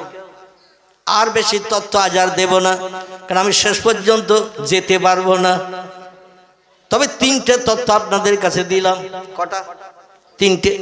একটা হলো মরাকে জিন্দা করতে কেউ পারবে না, রাতকে দিন করতে কেউ পারবে, দিনকে রাত করতে কেউ পারবে, সূর্যকে পশ্চিমে উদয় করে পূর্ব দিকে কেউ ডুবাতে পারবে, উত্তরে উদয় করে দক্ষিণে কেউ ডুবাতে পারবে? পারবে না। এই 3টি তত্ত্ব কোরআন বলছি ও পৃথিবীর মানুষ, যেটা মানুষের পক্ষে সম্ভব নয় সেটা আমার পক্ষে সম্ভব। তাহলে কোরআনের দাম আছে না নাই? তবে এখন নাই। ঠিক বললাম না ভুল বললাম? এখন নাই। এই জন্য বললাম আমরা তো কোরআনকে নিয়ে একটু যাচাই করি নাই। করেছি? কোন সমস্যায় বিপদে পড়লে যাই মেম্বারের কাছে, যাই প্রধানের কাছে, যাই এমএলএর কাছে, যাই থানার ওসির কাছে, যাই বন্ধুর কাছে, তাদের কাছে যে সমস্যা জানাই, সমস্যা যে কোরআন সমাধান করে দিতে পারে এটা কোনদিন কোরআনের কাছে হাত পেতেছি? কোরআন ঘরে সামসেটের কোনায় রাখা আছে, মসজিদের আলমারিতে রাখা আছে, কোরআন মাদ্রাসায় রাখা রয়েছে, ওই পর্যন্তই যথেষ্ট। একটা বই পুস্তক যদি কোনো জায়গায় 2-1 বছর 3 বছর রাখা হয়, ওতে উই পোকা লাগবে না? লাগবে না? কথা বলেন। মাকড়সার জালে অ্যাটাচ করবে না? করবে না? আসলে 2-3 বছর 5 বছর 7 বছর রেখেছি, ওতে তো হাত লাগাতে পারেনি, কোনো সমস্যা তারে পেড়ে নিয়ে একটু জানাতে পারেনি, যার কারণে কোরআন আমাদের কাছে আজ অমূলক হিসাবে বিবেচিত।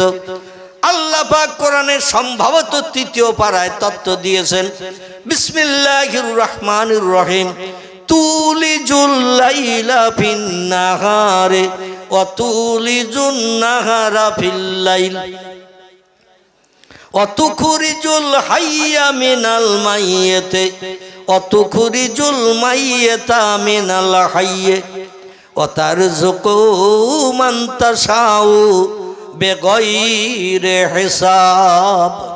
জোরে বলুন একটু আল্লাহু আকবার। আর একটু জোরে বলুন আল্লাহু আকবার। আল্লাহ এখানে এই আয়াতে 2টি তথ্য দিয়েছেন। আমি কটা তথ্য বলেছি আপনাদের কাছে? 3টে। এই আয়াতের ভিতরে 2টি আছে। আসলে এই 2টি নিয়ে একটু আলোচনায় যাই। যদি বক্তা আসতে লেট করে তাহলে 3 নম্বরে যাব, অসুবিধা নেই তো? তো এছাড়াও আরও জলসা আছে খিদিরপুরে, এখনো আরও 2টো প্রোগ্রাম, 3টে প্রোগ্রাম আছে। এই জলপার এখানে বোধহয় আরেকটা প্রোগ্রাম আছে, এবং মির্জাপাড়া মসজিদে একটা আছে, যেটা মক্তব ছিল মসজিদ হেজ ওখানে আছে, আর আমাদের মহল্লার মসজিদের একটা বাৎসরিক জলসা আছে না। আল্লাহ যদি হায়াতে বাঁচিয়ে রাখেন, এই 3 জায়গায় একটু আমার এই তথ্য মানে নক করে দেবেন, তাহলে আমি তত্ত্ব পরিবেশন করে আপনাদের মগজ সাফ করার চেষ্টা করব সাবান দিয়ে। জোরে বলুন একটু আমিন। আল্লাহ বলছেন তুলিজুল্লাইলা ফিন্নাহার, আমি রাতের বেলা দিন করি, দিনের বেলা রাত করি।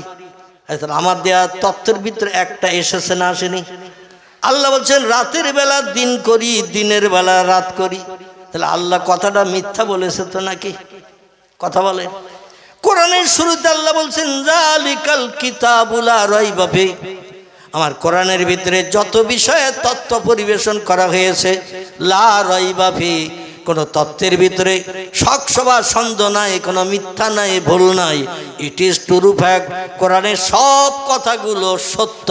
চিল্লায়ে বলুন আল্লাহু আকবার। আল্লাহ তথ্য বর্ণনা করার আগেই প্রথমে ইন্ট্রোডাকশন, সূচনা ভূমিকায় জানিয়ে দিয়ে দিলেন অনেক তথ্য তোমাদের মগজের সঙ্গে অ্যাডজাস্ট হবে না, মিল হবে না, তাই বলে যেন ধারণা করেন আল্লাহ ভুলভাল বলেছে, ভুল তথ্য দিয়েছে।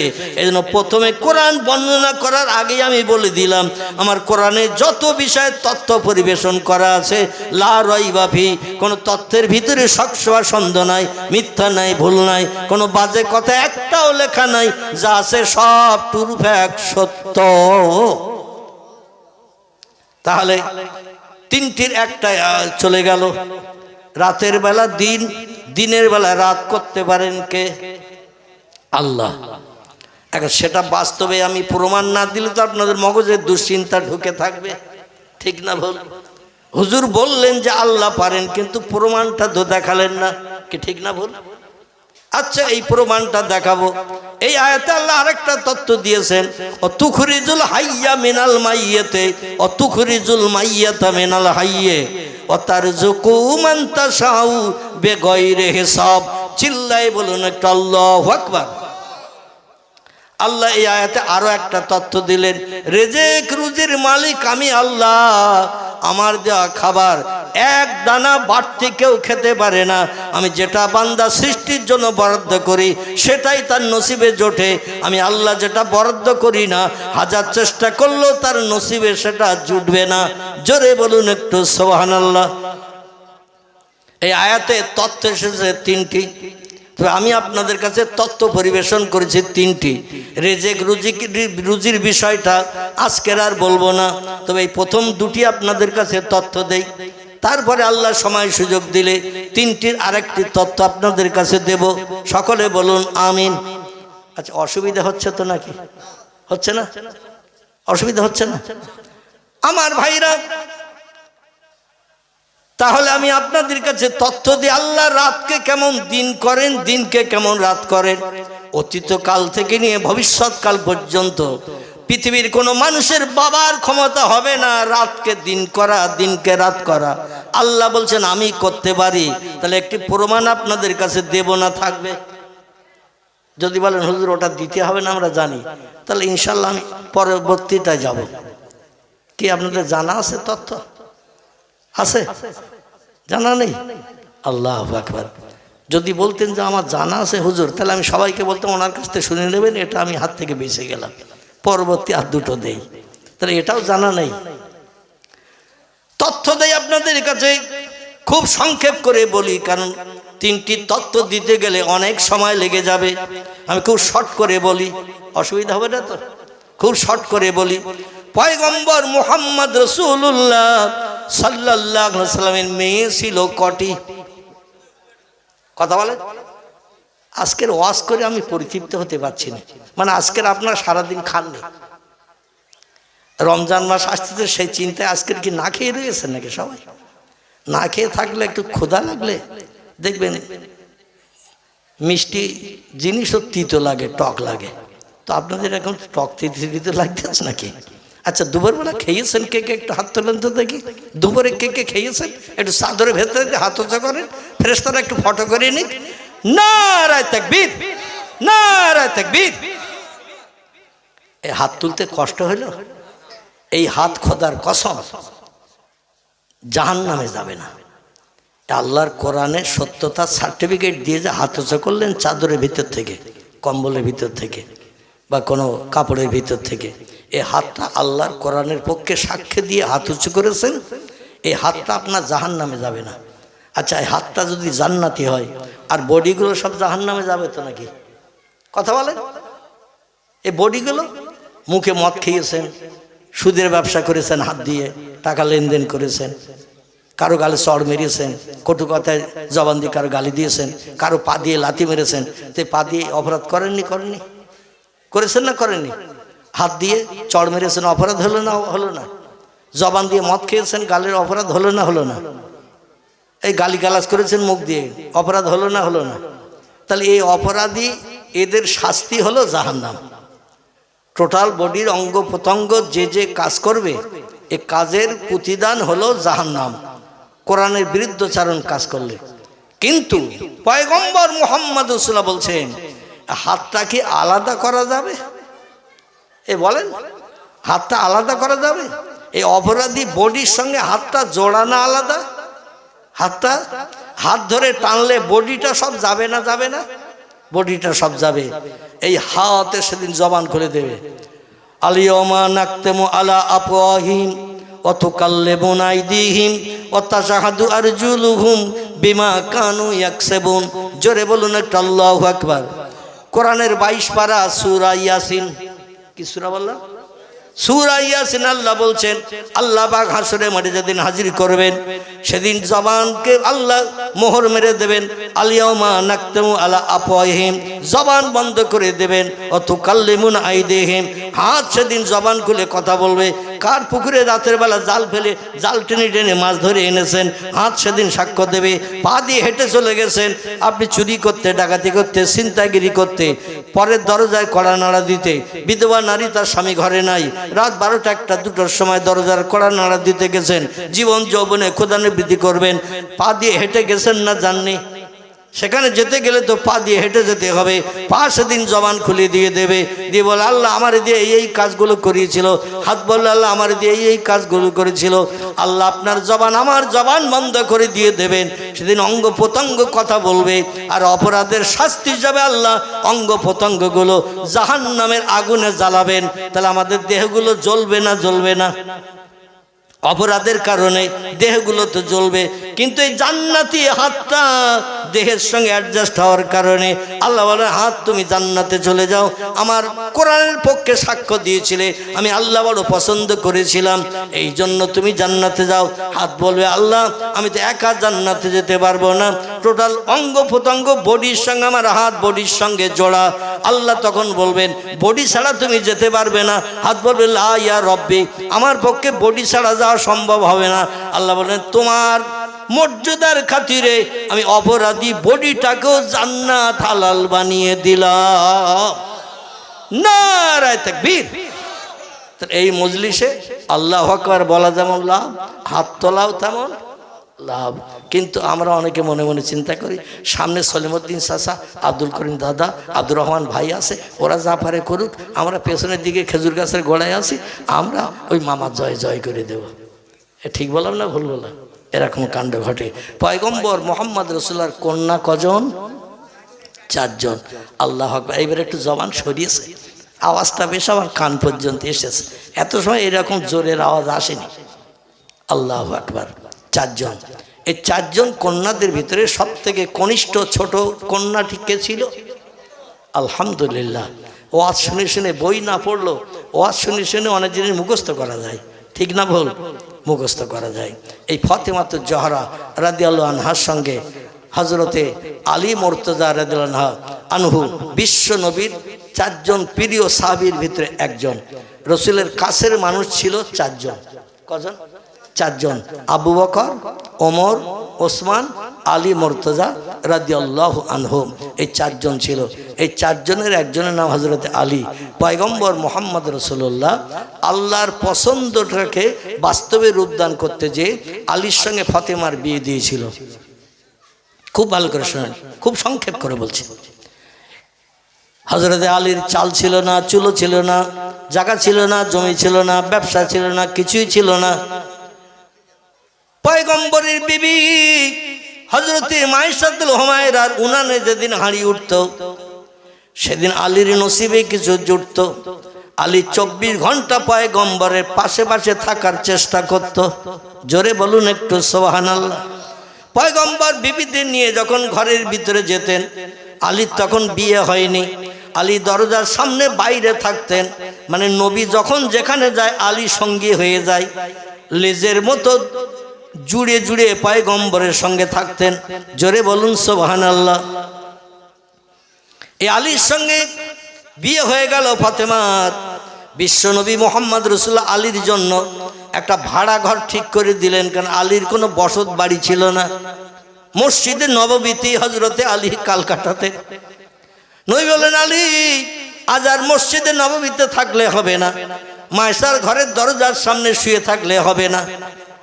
ও আলী, আমার কন্যা ফাতেমারে তোমার সঙ্গে বিয়ে দিস। সংসার জীবনের সুখ ভোগের জন্য মেয়েরা ঘর কন্যা করবে, তাদের থাকার আশ্রয়স্থলের প্রয়োজন। এই জন্য জুল হলাই বলে একটি জায়গা আছে মদিনা থেকে 8 কিলোমিটার দূর। কতটা দূর? মদিনা থেকে 8 কিলোমিটার দূর একটি জায়গার নাম হলো জুল হলাই। ওখানে এখনো কিছু খেজুর বাগান আছে। বিদেশিরা যখন মরুভূমির পথ পাড়ি দেয়, খেজুর গাছের গায়ে উটগুলো ঘোড়াগুলো বেঁধে রেখে ওই গাছের তলার ছায়ায় বিশ্রাম করে। সামনে ফাঁকা, পিছনে ফাঁকা, ডাইনে ফাঁকা, বাঁয়ে ফাঁকা, কোনো ঘর বাড়ি বসত বাড়ি টাড়ি নাই। এই জন্য ওইখানে এসে বিশ্রাম করে একটু শান্ত হয়ে আবার চলে যায়। নবী বললেন, সেকালে মদিনার কিছু বস্তি মানুষেরা ছোট ছোট বাসা বাড়ি বেঁধে বসবাস করছে। আমি একজন সাহাবীর মাধ্যম দিয়ে খবর পেলাম একটা ঘর এখনো খালি আছে, ভাড়া দেওয়ার উপযুক্ত হিসাবে একটা ঘর খালি আছে, সে ঘরে লোকজন বাস করে না। আমি সাহাবীকে দিয়ে বলেছি ওই ঘরটা ভাড়া ঠিক করে দিতে। তোমাদের আলী যেতে হবে ফাতেমারে নিয়ে ওইখানে বসবাস করতে। জোরে বলুন একটু সুবহানাল্লাহ। আলী বললেন, ইয়া রাসূলুল্লাহ, আপনি যে তথ্য দেবেন আপনার তথ্য আমার জন্য শিরোধার্য। আপনি যেখানে যেতে বলবেন সেখানে যাব। তবে আগে যদি জানতাম মদিনা ছেড়ে এই দূরে 8 কিলোমিটার দূরে আমার যেতে হবে ফাতেমারে নিয়ে ঘর সংসার করতে, আমি বিয়ের পিড়িতে বসতাম না, আপনার কন্যা ফাতেমারে বিয়ে করতাম না। কারণ আমার মন বাঁচে না, প্রাণ বাঁচে না আপনা বিহনে। আপনি যেখানে থাকেন আমি সবসময় সেখানে থাকতে ভালোবাসি। জোরে বলুন একটু সুবহানাল্লাহ। নবী বলছেন, লা ইউমিনু আহাদুকুম হাত্তা আকুনা আহাব্বা ইলাইহি মিন ওয়ালিদিহি ওয়া ওয়ালাদিহি ওয়ান নাসি আজমাইন। রাওয়াহু মুসলিম। আল্লাহ নবী সাল্লাল্লাহু আলাইহি সাল্লাম পবিত্র মুসলিম শরীফের হাদিসে জানিয়েছেন, লা ইউমিনু আহাদুকুম, তোমাদের ভিতরে ওই লোকটি কখনো ইমানদার মুমিন মুসলমান হিসাবে বিবেচিত হবে না, মুসলমান হিসাবে সাব্যস্ত হবে না, হাত্তা আকুনা আহাব্বা ইলাইহি, আমি মুহাম্মদ রাসূলুল্লাহ আমাকে যত সময় না পর্যন্ত সব ভালোবাসার থেকে বেশি না ভালোবাসবে। আমাকে যত সময় না পর্যন্ত বেশি ভালোবাসবে তত সময় পর্যন্ত ওই লোকটি পূর্ণ কামেলে মুমিন ইমানদার হবে না। সাহাবীরা বলেন, ইয়া রাসূলুল্লাহ, বেশি ভালোবাসা বলতে কি বোঝায়? নবী বলছেন, মিন ওয়ালিদিহি ওয়া ওয়ালাদিহি ওয়ান নাসি আজমাইন। সন্তান যেমন তার বাপকে ভালোবাসে, বাপ যেমন সন্তানকে ভালোবাসে, মা যেমন মেয়েকে ভালোবাসে, মেয়ে যেমন মাকে ভালোবাসে, ভাই বোনকে ভালোবাসে, বোন ভাইকে ভালোবাসে, একজন আরেকজনকে রক্তের বাঁধনে যেমন বেশি বেশি ভালোবাসে, তার থেকে বেশি ভালোবাসা আমি মুহাম্মদ আমার সঙ্গে তৈরি করা না পর্যন্ত পূর্ণ ইমানদার তুমি হতে পারলে না। আলী বলে, ইয়া রাসূলুল্লাহ, এই জন্য আপনার হুকুম তামিল করার জন্য সবসময় আপনার ধারে পাশে ঘুরি, আপনার ধারে পাশে থাকে, কখন কোনটা বলেন, কখন কোনটা করতে হয়, এই জন্য আপনার কাছাকাছি থাকে। আপনাকে সব থেকে বেশি যে মানুষটারে সবসময় কাছে কাছে থাকে তার সঙ্গে ভালোবাসা একটু বেশি হয় না? হয় না? কাছাকাছি যে সব সময় থাকে, চলতে ফিরতে উঠতে বসতে যে থাকে সব সময় কাছাকাছি, এই লোকটি দেখবেন বেশি মহব্বতের মানুষ হয়, বেশি প্রিয় হয়। আলী বলছেন এই জন্য আমি আপনার সঙ্গে থাকার চিন্তা ভাবনা করি, সবসময় আপনার কাছে কাছে থাকি। কিন্তু ফাতেমাকে বিয়ে করার কারণে 8 কিলোমিটার দূরে বাসাবাড়ি ঠিক করেছেন।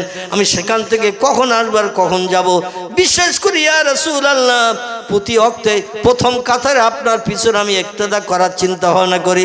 জামাতে আপনার পিছনে প্রথম কাতারে দাঁড়াই উট কোরবানি সব পাওয়ার আশায়। কিন্তু ওই জুলহলাইফ থেকে যদি আমি প্রতি ওয়াক্ত নামাজ পড়তে আসি 8 কিলোমিটার দূর থেকে, আমার তো ঘোড়া নাই, আমার তো উট নাই, পায়ে হেঁটে হেঁটে আসতে হবে। জামাতে হয়তো আমি অ্যাটেন্ড করতে পারবো, কিন্তু পিছনের কাতারে দাঁড়াতে হবে। মানে আগে যারা আসে তারা তো আগে আগে কাতারগুলো ভরাট করে, ঠিক কিনা? তবে আমাদের মহল্লার মসজিদে আগে আসবে যারা, ওই পিছনের কাতারে বসে থাকে তারা। আমি মাঝে মাঝে কিছু উপদেশামূলক বক্তব্য জুমার দিন রাখার সময় পিছনের মানুষকেও মাঝে মাঝে ডেকে ভেতরে ঢোকাই। ঠিক বললাম না ভুল বললাম? আপনারা যারা বাইরে আছেন ভিতরে আসেন, কারণ আলো আধারে আড়ালে থাকলে বক্তব্য রেখে কলিজা পরিতৃপ্ত হয় না, ঠিক কি না? পিছনে বসে থাকবে, মসজিদে লোক নাই তবু থাকবে পিছনে। মানে ও উট কোরবানি সব নেবে না, গরু কোরবানি সব নেবে না, ছাগল কোরবানি সব নেবে না, ও ডিমের সব নেবে। কিসের? 7 টাকার ডিমের সব নেবে, বেশি সব নেবে না। আলী বলছেন ইয়া রাসূলুল্লাহ, আমি জামাতে হাজির হতে পারবো কিনা আমার ভয় হচ্ছে, কারণ এই দূরের পথ আসতে হবে। নবী বললেন আলী আর কোনো বক্তব্য আছে? আলী বলে ইয়া রাসূলুল্লাহ, ওই 8 কিলোমিটার দূর জুলহলাইফে আমি যখন ফাতেমারে নিয়ে বসবাস করব, আর বেলালে হাফসি খালি মুখে মসজিদে নববীতে আজান দেবে, আবার বেলালের জবান হলো তোতলা। আচ্ছা, তোতলা লোকের কথার আওয়াজ জোর হয় না আস্তে হয়? তোতলা লোকের কথার আওয়াজ আসতে হয়। বলে বেলাল যখন মসজিদে নববীতে আজান দেবে, বেলালের আজানের আওয়াজ 8 কিলোমিটার দূরে যদি না যায়, কখন কোন সময় জামাত হচ্ছে। এখন তো মোবাইল মেশিনে ঘড়ি আছে, হাতে হাত ঘড়ি আছে, দেওয়ালে দেওয়াল ঘড়ি আছে, আছে না নাই? টাইম দেখার জন্য বিভিন্ন যন্ত্র মেশিন বিজ্ঞানী তরফ থেকে বানানো হয়েছে। তখন তো ঘড়ির প্রচলন ছিল না, মোবাইলের প্রচলন ছিল না, দেওয়াল ঘড়ির কোনো প্রচলন ছিল না। আমার ভাইরা, এমন করে রেডিও টেলিভিশনেও সময় দেখা যায়, যায় না? সময়ের কথা বলে, তখন তো কিছুই ছিল না। আলী বলছেন ইয়া রাসূলুল্লাহ, কখন কোন ওয়াক্তের আজান হচ্ছে আমি কি করে শুনবো বেলালের আওয়াজ? বেলাল তো মসজিদ নববীতে তোতলা জবানিতে আজান দেবে। নবী বললেন আলী, দুনিয়ায় বেঁচে থাকতেই আল্লাহ তোমাকে জান্নাতের সার্টিফিকেট দিয়েছে, মরণের দিন পর্যন্ত 1 ওয়াক্ত নামাজ তোমার কাজা হবে না। জোরে বলা যাবে না? আল্লাহ কি এমনি এমনি সার্টিফিকেট দিয়েছে? ও আলী, 1 ওয়াক্ত নামাজ জামাতে তোমার কাজা হবে না। এই জন্য আল্লাহ পাক তোমার মনের খবর রাখেন। আল্লাহু আলিমুন বিজাতিস সুদূর, বান্দার অন্তরের গোপন খবর আল্লাহ রাখেন। নামাজের মহব্বত, নামাজের প্রেম, নামাজের ভালোবাসা তোমার হৃদয়ে কতটা আছে আল্লাহ বেশি জানেন। আল্লাহু আলামু বিমুরাদিহি, আল্লাহ বেশি জানেন, বেশি খবর রাখেন। অতএব তোমার চিন্তা করতে হবে না।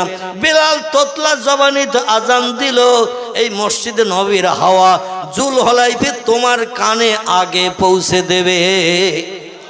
নারায়ে তাকবীর। 8 কিলোমিটার দূরে বেলালের কণ্ঠের আওয়াজ আল্লাহ হাওয়ার মাধ্যম দিয়ে তোমার কানে পৌঁছে দেবে। এখন মাইকে আজান দিল, 1.5 কিলোমিটার দূরেও যায় না, ঠিক কিনা? আর গেলেও মানুষ আজানের কোনো খবরই নেয় না, আজানের কোনো ফলো পর্যন্ত করে না, ঠিক না ভুল? আল্লাহ হাওয়ার মাধ্যম দিয়ে তোমার কানে আওয়াজ পৌঁছে দেবে। আর ওই এলাকায় যত বস্তি মানুষ বসবাস করছে ওই খেজুর বাগানের ধারে জুলহলাইফে, ও আলী, বেলালের আজান ধ্বনির আওয়াজ যখন তোমার কানে হাওয়ার মাধ্যম দিয়ে আল্লাহ পৌঁছে দেবেন, তুমি ঝুপড়ি ঘর থেকে বেরিয়ে এসে বাইরে তুমি আল্লাহু আকবার ধ্বনির আওয়াজ শুরু করে দেবে। ও আলী, আল্লাহ তোমার দেহে এত শক্তি দিয়েছে, তোমার কণ্ঠের আওয়াজে এত জোর দিয়েছে, তোমার মনের ভিতরে এমন বীরত্বের সাহস আল্লাহ দিয়েছে, তুমি ওই জুলহলাইফ বস্তিতে বেলালের আজান শুনে তুমি আজানের একটু রিপিট করবে, আজানের পুনরাবৃত্তি তুমি আওয়াজ দিয়ে দেবে। তোমার আওয়াজ সামনে 8 মাইল, পিছনে 8 মাইল, ডাইনে 8 মাইল, বাঁয়ে 8 মাইল, চতুর্দিকে 4 রাস্তা 32 মাইল এরিয়া তোমার আওয়াজ আল্লাহ পৌঁছে দেবে। নারায়ে তাকবীর। এই আলী আজানের পরে দৌড়াতে থাকতেন মসজিদে নববীতে জামাতে শরীক হওয়ার জন্য। সংসার চলছে ফাতেমার সঙ্গে। হযরত আলী রাদিয়াল্লাহু ইহুদির বাড়িতে দিন মজুরির কাজ করতেন, মজুরি খাটতেন, জন দিতেন, জন বাংলা ভাষায় যেটা বললে বুঝতে পারবেন। তার জায়গা ছিল না, জমি ছিল না, খেজুর বাগান ছিল না, পয়সা কড়ি ছিল না, কিচ্ছু ছিল না। ইহুদিদের খেজুর বাগানে যে পাকা খেজুর পেড়ে দিতেন, আবার বস্তাবন্দি করে বাড়ি পৌঁছে দিতেন। যেদিন গাছে খেজুর পাকা থাকতো না, কুয়া থেকে মশকে করে পানি ভর্তি করে কাঁধে ঝুলিয়ে নিয়ে সেই পানি বাড়িতে যে বড় বড় পাত্রে ঢেলে দিয়ে আবার কুয়ায় যেতেন, আবার মশকে করে পানি ভর্তি হতে। ছাগলের চামড়ার মশক। আমি কলকাতা আলিয়ায় যখন পড়তাম 1983-84 সাল, কত সাল বললাম? 1983-84 সাল। 84 সালে আমি ফাইনাল টাইটেল পরীক্ষা দিয়েছিলাম। এখন আমার খেয়াল আছে 83 সালে টাইটেল প্রথম বর্ষে ভর্তি হয়েছিলাম, দ্বিতীয় বর্ষ টাইটেল পড়ছিলাম। তো আমরা যে হোস্টেলে থাকতাম, হোস্টেলটির নাম হলো ইলিয়ড হোস্টেল। কি নাম বললাম? ইলিয়ড হোস্টেল। এই হোস্টেলে আমাদের কাছে মাটির একটা করে কলসি থাকতো, মাটির কলসি। তো ওই পানি নিয়ে এসে মানে যারা ওই পানি সাপ্লাই করতো আর কি, ওখানে ওরা ওই মশকে করে, ছাগলের চামড়ার মশকে করে পানি এনে এনে ওই মুখটা একটু চেপে ধরে নিয়ে আসতো আর কাঁধে বাঁধিয়ে নিয়ে আসতো। মুখটা একটু ঢল দিত আর হুড় করে পানি কলসির ভিতরে চলে যেত। আমাদের আবার মাসে মাসে পয়সা দিতে হতো, পয়সার বিনিময়ে পানি দিয়ে যেত। পড়াশোনার যাতে কোনো ল্যাপস না হয়, অসুবিধা না হয়, এই জন্য সব রকম ব্যবস্থা সেখানে ছিল, তা পয়সা খরচ করতে হতো। যাই হোক, এইরকম মশকে করে আলী কুয়া থেকে বালতি দৌড়ে ফেলে পানি তুলে মশক ভর্তি করে ইহুদিদের বাড়ি পৌঁছে দিত। তার প্রতিদান 1 দিরহাম, 1.5 দিরহাম, 2 দিরহাম কোনোদিন পেয়েছেন, কোনোদিন পান নাই। যেদিন 24 ঘন্টা হয়তো 18 ঘন্টা 24 ঘন্টা এই রকম কাজ করতো, নামাজের অক্ত বাদ দিয়ে। নামাজের সময় দৌড়িয়ে নামাজ পড়তে আসতেন, আবার নামাজ হয়ে গেলে আবার কাজে যেয়ে জয়েন করতেন। জোরে বলুন একটু সুবহানাল্লাহ। হযরতে আলী মজুরি খেটে খেটে সংসার নির্বাহ করতেন। পয়গম্বর মোহাম্মদ রসুল্লাহ মাঝে মাঝে জামাই মেয়ের সংসার কেমন চলছে দেখতে যেতেন। এক সময় হযরত আলীর জ্বর হয়েছে, জ্বর, যাকে আরবি ভাষায় বলা হয় বোখার। কি বলা হয়? বোখার। বোখার বাংলা ভাষা আমরা জ্বর বলি, জ্বর। এই জ্বর হয়েছে, এমন জ্বর 1 সপ্তাহ উঠতে পারে না। আচ্ছা, জ্বর হলে গায়ে শক্তি ক্ষমতা হ্রাস হয় না? হয় না? শক্তি ক্ষমতা লোপ পেয়ে যায়। মিষ্টি রসগোল্লা জোরে রুগীর দিলে দেখবেন ওর গালে নিম ফলের মতো লাগে। ঠিক বললাম না ভুল বললাম? মিষ্টি রসগোল্লা যদি কঠিন জ্বর হয়, 104-5 জ্বর, দেখবেন রসগোল্লা দিলেও তার গালে তিতো লাগে। কোনো ভালো জিনিস খেতে দিলে খেতে পারে না, শরীর জরাজীর্ণ হয়ে যায়। এই জ্বর হয়ে গেলে দীর্ঘদিন হলে 7-8 দিন একটানা জ্বর, কাজে যেতে পারে না, ফতেমার উনানে হাঁড়ি ওঠে না। দেখতে দেখতে 1 সপ্তাহ কাল উনানে হাঁড়ি ওঠে না। হাসান হোসেন মার কাছে দৌড়িয়ে খেলা করে চলে আসে, ইয়া উম্মি, ও আমার মা জননী, আর তো ক্ষুধার যন্ত্রণা সহ্য করতে পারছি না। 3 দিন হয়ে গেছে একটানা উনানে হাঁড়ি ওঠে না। হযরত মা ফাতেমা বলে, তোমার নানার বাড়ি যাও, নানার বাড়ি যেয়ে দেখো কোনো সুযোগ সুবিধা আছে কিনা, কোনো খাবারের ব্যবস্থা আছে কিনা। 2 নাতি ইমাম হাসান হুসাইন রাদিয়াল্লাহু আনহুমা 2 জন দৌড়িয়ে ছুটে আসতেন নানার বাড়ি। নানিমা হযরতে মাইশাতুল হুমায়রা, উম্মে সালমা, উম্মে হাবিবা, জাইনাব বিনতে জাহাশ, জাইনাব বিনতে খুজাইমা, সাউদা, সুফিয়া, মাইমুনা, জাওয়ারিয়া, মারিয়া, এরা ছিল নবীজির স্ত্রীগণ।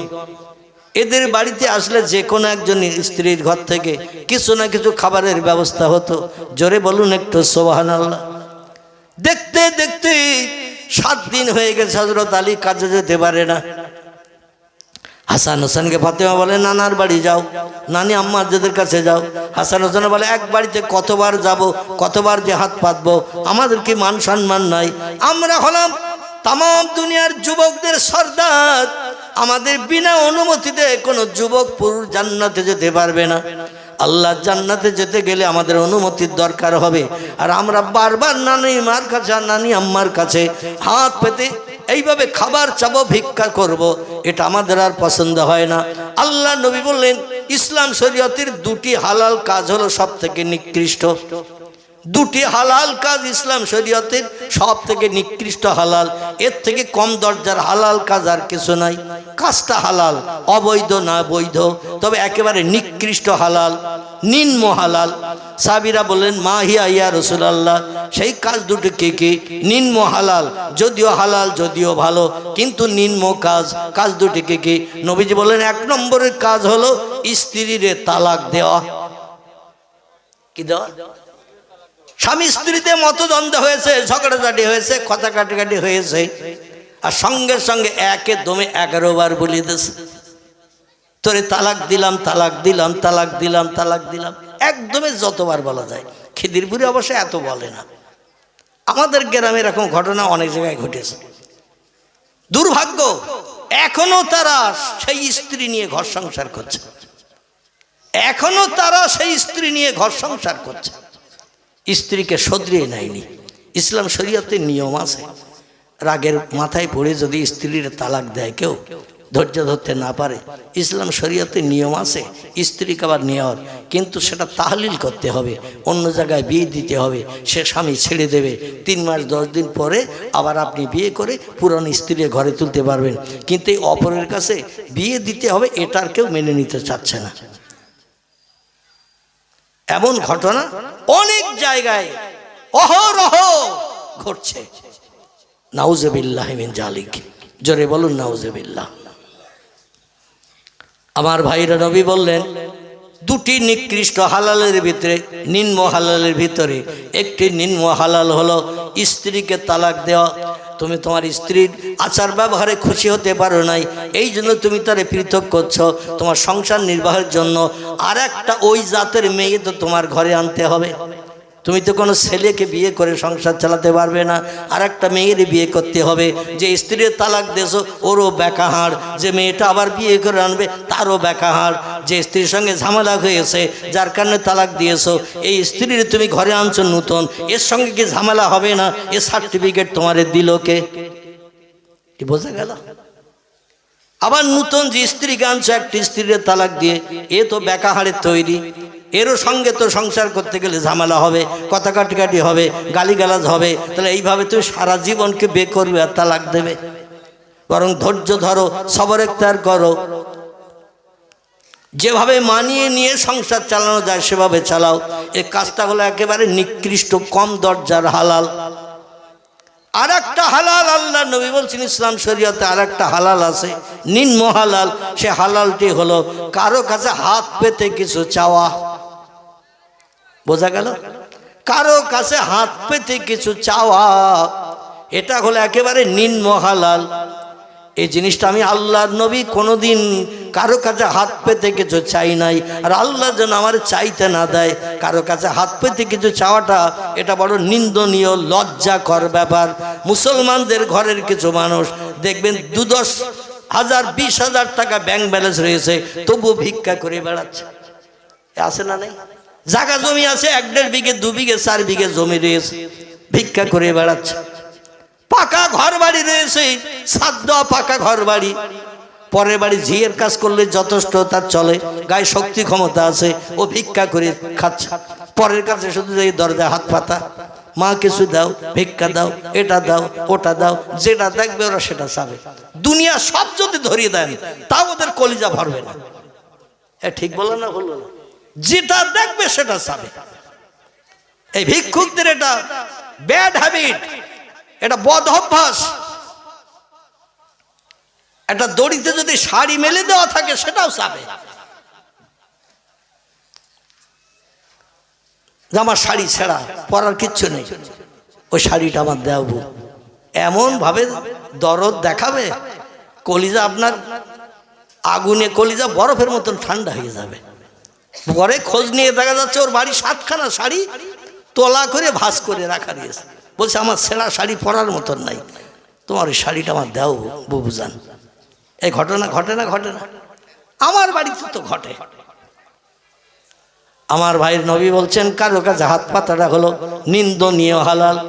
হযরত ইমাম হাসান হুসাইন আর যেতে চাইছে না নানি আম্মাদের কাছে, বলে তাহলে অপেক্ষা করো, দেখি কোনো আল্লাহ কোনো ব্যবস্থা করে কিনা। ফাতেমা হযরত আলীকে ডেকে বলছেন প্রাণের স্বামী, দুটি বাচ্চা তারা ক্ষুধার যন্ত্রণায় কাতর, অনাহারা, আজ 3 দিন ওনার হাড়ি ওঠে না, এখনো পর্যন্ত আপনার জ্বর সারে নাই, মজুরি খাটতে যেতে পারছেন না, ইহুদির বাড়ি কাজ করতে যেতে পারছেন না, উপায় কি? আলী বললেন, এ ফাতেমা, আমিও বাচ্চাদের মুখের দিকে তাকে দেখলাম মুখ শুকনো হয়ে গেছে, কতদিন আর লোকের বাড়ি যে এইভাবে খাবার চাবে? নবী নন্দিনী ফাতেমার সন্তান হিসাবে দেখি কিছু করা যায় কিনা। যে ইহুদির বাড়িতে মজুরি খাটতো, খেজুর গাছের খেজুর পাড়তো, কুয়ার থেকে পানি তুলে তার মশক ভর্তি করে বাড়িতে বড় পাত্রে ভরে দিত, তার বাড়ি যেয়ে বলছেন আমি অসুস্থতা ছিলাম দীর্ঘ আর 7 দিন, যার কারণে ওখানে হাড়ি ওঠে না, 3-4 দিন হয়ে গেল, বাধ্য হয়ে আমার গায়ে এখনো শক্তি ক্ষমতা আসে নাই, জ্বর এখনো সারে নাই, কিন্তু কিছু অর্থ আমারে কর্য ধান না দিলে আমার সংসারে উনানে তো হাঁড়ি উঠছে না, বাচ্চারা অনাহারা হয়ে মারা যাচ্ছে, আমার বিবির মুখটাও কালো হয়ে গেছে, নানা নানির কাছে আর কতদিন যে চাইবে, আমাদেরও মান সম্মান ইজ্জতে লাগছে। নবী বলছেন মানুষের কাছে হাত পাতাটা হলো একেবারে নিকৃষ্ট নিন্দনীয় হালাল, সব থেকে কম দরজার হালাল। এ কাজটা করাও আল্লাহর নবী পছন্দ করেন না। 8 দিন পেটে পাথর বেঁধে রেখেছেন, কিন্তু কারো কাছে হাত পেতে নবী কিছু চান নাই। চিল্লাই বলুন একটু সুবহানাল্লাহ। কদিন? 8 দিন। 8 দিন পেটে পাথর বেঁধে রেখেছেন, জামা গায়ে দিয়েছেন পাথরের উপরে, পেটটা উঁচু। সাহাবীরা দেখে নবীজির পেট উঁচু, নিশ্চয়ই নবীর বিবিরা ভালো মন্দ রান্না করেছে, নবী খেয়েছেন একটু বেশি বেশি, তাই জামাটা ঠেলে রয়েছে। এই দেখে সাহাবীরা বাড়ি যেয়ে বিবিদের বললেন ভালো মন্দ রান্না করো, নবী ভালো খেয়েছেন আমরাও ভালো খাবো, নবী না খেলে আমরা অনাহারা থাকবো। কারণ নবীর সঙ্গে আমাদের সম্পর্ক একেবারে আঙুলের সঙ্গে আঙুল যেমন গায়ে গায়ে থাকে, ওই রকম আমরা নবীর আদর্শের সঙ্গে জোড়া। জোরে বলুন একটু সুবহানাল্লাহ। আমার ভাইরা, ইহুদি বলছেন আলী তুমি কি বলতে চাইছো বলো। বলো আমার কিছু টাকা কর্জ দাও, পরবর্তীতে মজুরি খেটে কাজ করে দেনা পরিশোধ করব। অনেকের যাদের জায়গা জমি আছে তাদের অনেকের লাখ জানা, মানে অটোমেটিক 1 মাস 1.5 মাস 2 মাস বছরের ভিতরে 2 দিন 5 দিন 10 দিন কাজ কামাই যায়। তাছাড়া বাকি একটা মানুষের বাড়ি কাজ করে এরকম লোক অনেকে আসে না, আসে না, অনেকে আছে একটানা কাজ করে তার বাড়ি, বিশ্বস্ত মানুষ, অন্য কাউরে কাজে না নিয়ে তারে কাজে নাই। আলী বলল পরবর্তীতে আপনার বাড়িতে আমি মজুরি খাটি, অন্য কোথাও তেমন কাজ করতে যাই না, আপনার কাজ না থাকলে অন্য জায়গায় কাজ খুঁজি, আপনার কাজ থাকলে আপনার কাজ করি। আপনি কম বেশি আমারে চেনেন, আমিও কম বেশি আপনারে চিনি। এখন আমি অসুস্থ জ্বরে পড়ে আছি, উনানে হাড়ি ওঠে না 7 দিন। কদিন? 7 দিন উনানে হাড়ি ওঠে না। এই জন্য আপনার কাছে আমার আপত্তি, আমার অনুরোধ, কিছু টাকা কর্জ দেন, ধার দেন, আমার সংসারও চালাবো, কিছু কিছু করে টাকা কেটে দিয়ে আপনার দেনা পরিশোধ করব। ইহুদি বলল আলী তুমি টাকা ধার নিয়ে যদি আমার কাজে আর না আসো, কোথায় তোমারে খুঁজতে যাব, কোথায় তোমারে তালাশ করব? বরং তুমি এক কাজ করতে পারো, কিছু আমার কাছে জামিন রেখে টাকা নিয়ে যাও, সেই জামিনের দিকে দৃষ্টি নিক্ষেপ করে কোনোদিন তুমি আমার টাকার ফাঁকি দিতে পারবে না। আমাদের দেশে দেখবেন এই ধরনের সুদের ব্যবসা প্রচলিত আছে, আছে না নাই? আমার 1 ভরি সোনা রেখে দেন, 20,000 টাকা দেন, আমি এই টাকাটা নিয়ে একটু আমার কাজে লাগাই, পরবর্তীতে আমি সোনাটা ফিরিয়ে নিয়ে যাব আর আপনার টাকাটা দিয়ে যাব। আছে না এরকম? অনেক অন্যান্য জিনিসপত্র কারো কাছে রেখে, অনেকে আমানত স্বরূপ কারো কাছে কোনো জিনিসপত্র রেখে টাকা পয়সা ধার কর্জ নেয়। কারণ এই জিনিসটা আমার কাছে রাখলে তুমি যে টাকা ধার নিয়েছো তোমার মনে থাকবে, টাকাটা ছাড়িয়ে নিয়ে যেতে হবে, কারণ জিনিসটার যে দাম তার থেকে কম টাকা তোমারে দিয়েছি। এই জন্য বেশি টাকা দামের জিনিস তোমার স্মরণে থাকবে, ফেরত নিয়ে তুমি যাবে। এই জন্য আমার টাকাটা আর মার যাবে না, এই জন্য কিছু আমারে দিয়ে যাও। আলী বললেন আমার ঘরে যদি কিছু থাকতো আপনার কাছে আমি আর কর্জ চাইতে, ধার চাইতে আসতাম না। সোনা নাই, রূপা নাই, টাকা নাই, পয়সা নাই, জায়গা নাই, জমি নাই যে বিক্রি করব। আমার শ্বশুর মশাই জুলহলাই বস্তিতে একটা ভাড়া বাড়ি ঠিক করে আমাদের বসবাসের জন্য দিয়েছেন। মাসে মাসে যে ভাড়া দিতে হয় ওটা আমি আলী দিই না, আমার শ্বশুর দিয়ে দেয়। জোরে বলুন একটু সুবহানাল্লাহ। ইহুদি বলছেন আলী, কিন্তু আমি এমনি এমনি টাকা কর্জ দিয়ে তোমারে খুঁজে বেড়াবো না। তুমি যতই আমার বাড়ি কাজ করো, কম বেশি তোমারে চিনি, তুমি আমারে চেনো, কিন্তু এমনি এমনি টাকা ধার দিতে পারবো না। আলী বললেন, তাহলে আর কি করতে পারি? আমার বাচ্চাদের মুখে আমি আর কি দেব? অনাহারা হয়ে তারা মারা যাবে, এটাই কি আপনি চান? ইহুদি বলছে, আলী, একটা পথ অবলম্বন করলে আমি কিছু টাকা কর্জ দিয়ে তোমার সংসার নির্বাহের ব্যবস্থা করে দিতে পারি। আলী বললেন, ও ইহুদি ভাই, কি করলে তুমি কর্জ দেবে বলো? এখন নিরুপায় হয়ে যেটা বলবো আমি সেটা করব। বলে, তোমার দুটো ছেলে আছে না? হযরত আলী বলছেন, নাম ইয়াখি, হ্যাঁ আমার দুটো ছেলে আছে। বলে, ছেলে দুটোর নাম কি? বলে, একটার নাম হাসান, একটার নাম হোসাইন। বলে, ছেলে দুটো আমার কাছে তুমি রেখে যাও, আর এই টাকা নিয়ে যাও তুমি 200 দিরহাম। কত? 200 টাকা। 200 টাকা সৌদি আরবের দিরহাম বলা হয়। 200 টাকা তুমি কর্জ নিয়ে যাও, আর দুটো ছেলের আমার কাছে আমানত স্বরূপ রেখে যাও। যেমন সোনা দানা বন্ধক রাখি আমরা, রাখি না অনেকে? সোনা দানা বন্ধক রেখে টাকা পয়সা নেই, আবার সমস্যা মিটে গেলে সোনা ফিরিয়ে নিয়ে আসি, কিন্তু ওর সুদ দিতে হয়। আবার শতকরা 3 টাকা, শতকরা 4 টাকা, শতকরা 2 টাকা, এইভাবে টাকা বাড়তি দিতে হবে যতদিন তুমি আসলটা শোধ না করবে। শরীয়তে এই সুদটাই হারাম। যত টাকা নিয়েছি তত টাকা ফেরত দেবেন, বাড়তি দিতে হবে না, এটা শরীয়তে জায়েজ। কিন্তু আপনি গহনা রাখলেন, কোনো জিনিস রাখলেন, আবার প্রতি মাসে মাসে শতকরা 2 টাকা 3 টাকা বাড়তি দিতে হবে। যে লোকটি নেবে সুদের নিল, এবং আপনি বিপদে পড়ে আপনি নিয়েছেন, আপনাকেও সুদের টাকা দেওয়াটা, সুদ নেওয়া এবং দেওয়া উভয় সমান গুনাহগার। জোরে বলুন একটু নাউজুবিল্লাহ। যাই হোক, আমাদের দেশে এখন ওই নিয়ম চালু করলে চরম বিপদ হবে। কেউ আর পয়সা দেবে না। দেবে? দেবে না। যাই হোক, ওদিকে এখন যাব না। আমার ভাইরা হযরত আলীকে বললেন, তোমার ছেলে দুটো আমার কাছে আমানত রেখে যাও, কারণ আমি যতটুকু শুনেছি হাসান হুসাইনকে বড় ভালোবাসো, বড় মহব্বত করো, প্রেম করো, এবং তোমার শ্বশুরের চেহারার সঙ্গে হাসান হুসাইনের চেহারার অবিকল মিল আছে, না দেখলে তুমি থাকতে পারবে না। এই জন্য আমার ঘর থেকে তোমার ছেলেদের ফিরিয়ে নিয়ে যাওয়ার জন্য তুমি ব্যস্ত হয়ে পড়বে, তাড়াতাড়ি ফিরিয়ে নিয়ে যাবে, আর আমার 200 দিরহামের কর্জ আদায় করে দিয়ে যাবে। এই জন্য আমি তোমার হাসান হুসাইন দুটি ছেলে ছাড়া এমনি 200 দিরহাম দেব না। আলী চিন্তা শুরু করলেন, কি করি? চিন্তা করছেন দাঁড়িয়ে দাঁড়িয়ে, কি করি? ফাতেমা তো হাসান হোসেন ছাড়া এক মুহূর্ত বাঁচতে পারে না। বলে, আমি একটু বাড়ির থেকে ঘুরে আসি, আমার বিবিকে একটু জানিয়ে আসি, নিজে নিজে কোনো সিদ্ধান্ত নেব না, আমার স্ত্রী যেটা নিতে বলবে সিদ্ধান্ত আমি সেটাই নেব। দৌড়িয়ে হযরত আলী বাড়ি ফিরে এসেছেন। ফাতেমা বলছেন, মা হালুকে মাকবারুকে ইয়া যাওজি, প্রাণের স্বামীন কোনো সুরাহা হলো নাকি? আলী বলছেন, নাম ইয়া জাওজাতি, এ প্রাণের বিবি ফাতেমা, এ সাইয়্যিদাতুন নিসা, তাম দুনিয়ার নারীদের সরদারিনী, শোনো, ইহুদি টাকা দিতে রাজি হয়েছে 200 দিরহাম সংসার নির্বাহের জন্য, কিন্তু দুটি ছেলেকে আমানত রাখতে বলছে তার বাড়ি।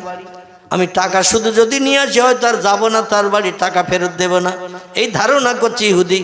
এজন্য ছেলে দুটো তার বাড়ি রেখে এসে যদি আমি টাকা নিয়ে আসি, ছেলে ফিরে আনার জন্য আমরা ব্যস্ত থাকব, তাড়াতাড়ি টাকার পরিশোধ হবে। এজন্য দুটি ছেলে ছাড়া টাকা দিতে চাইছে না।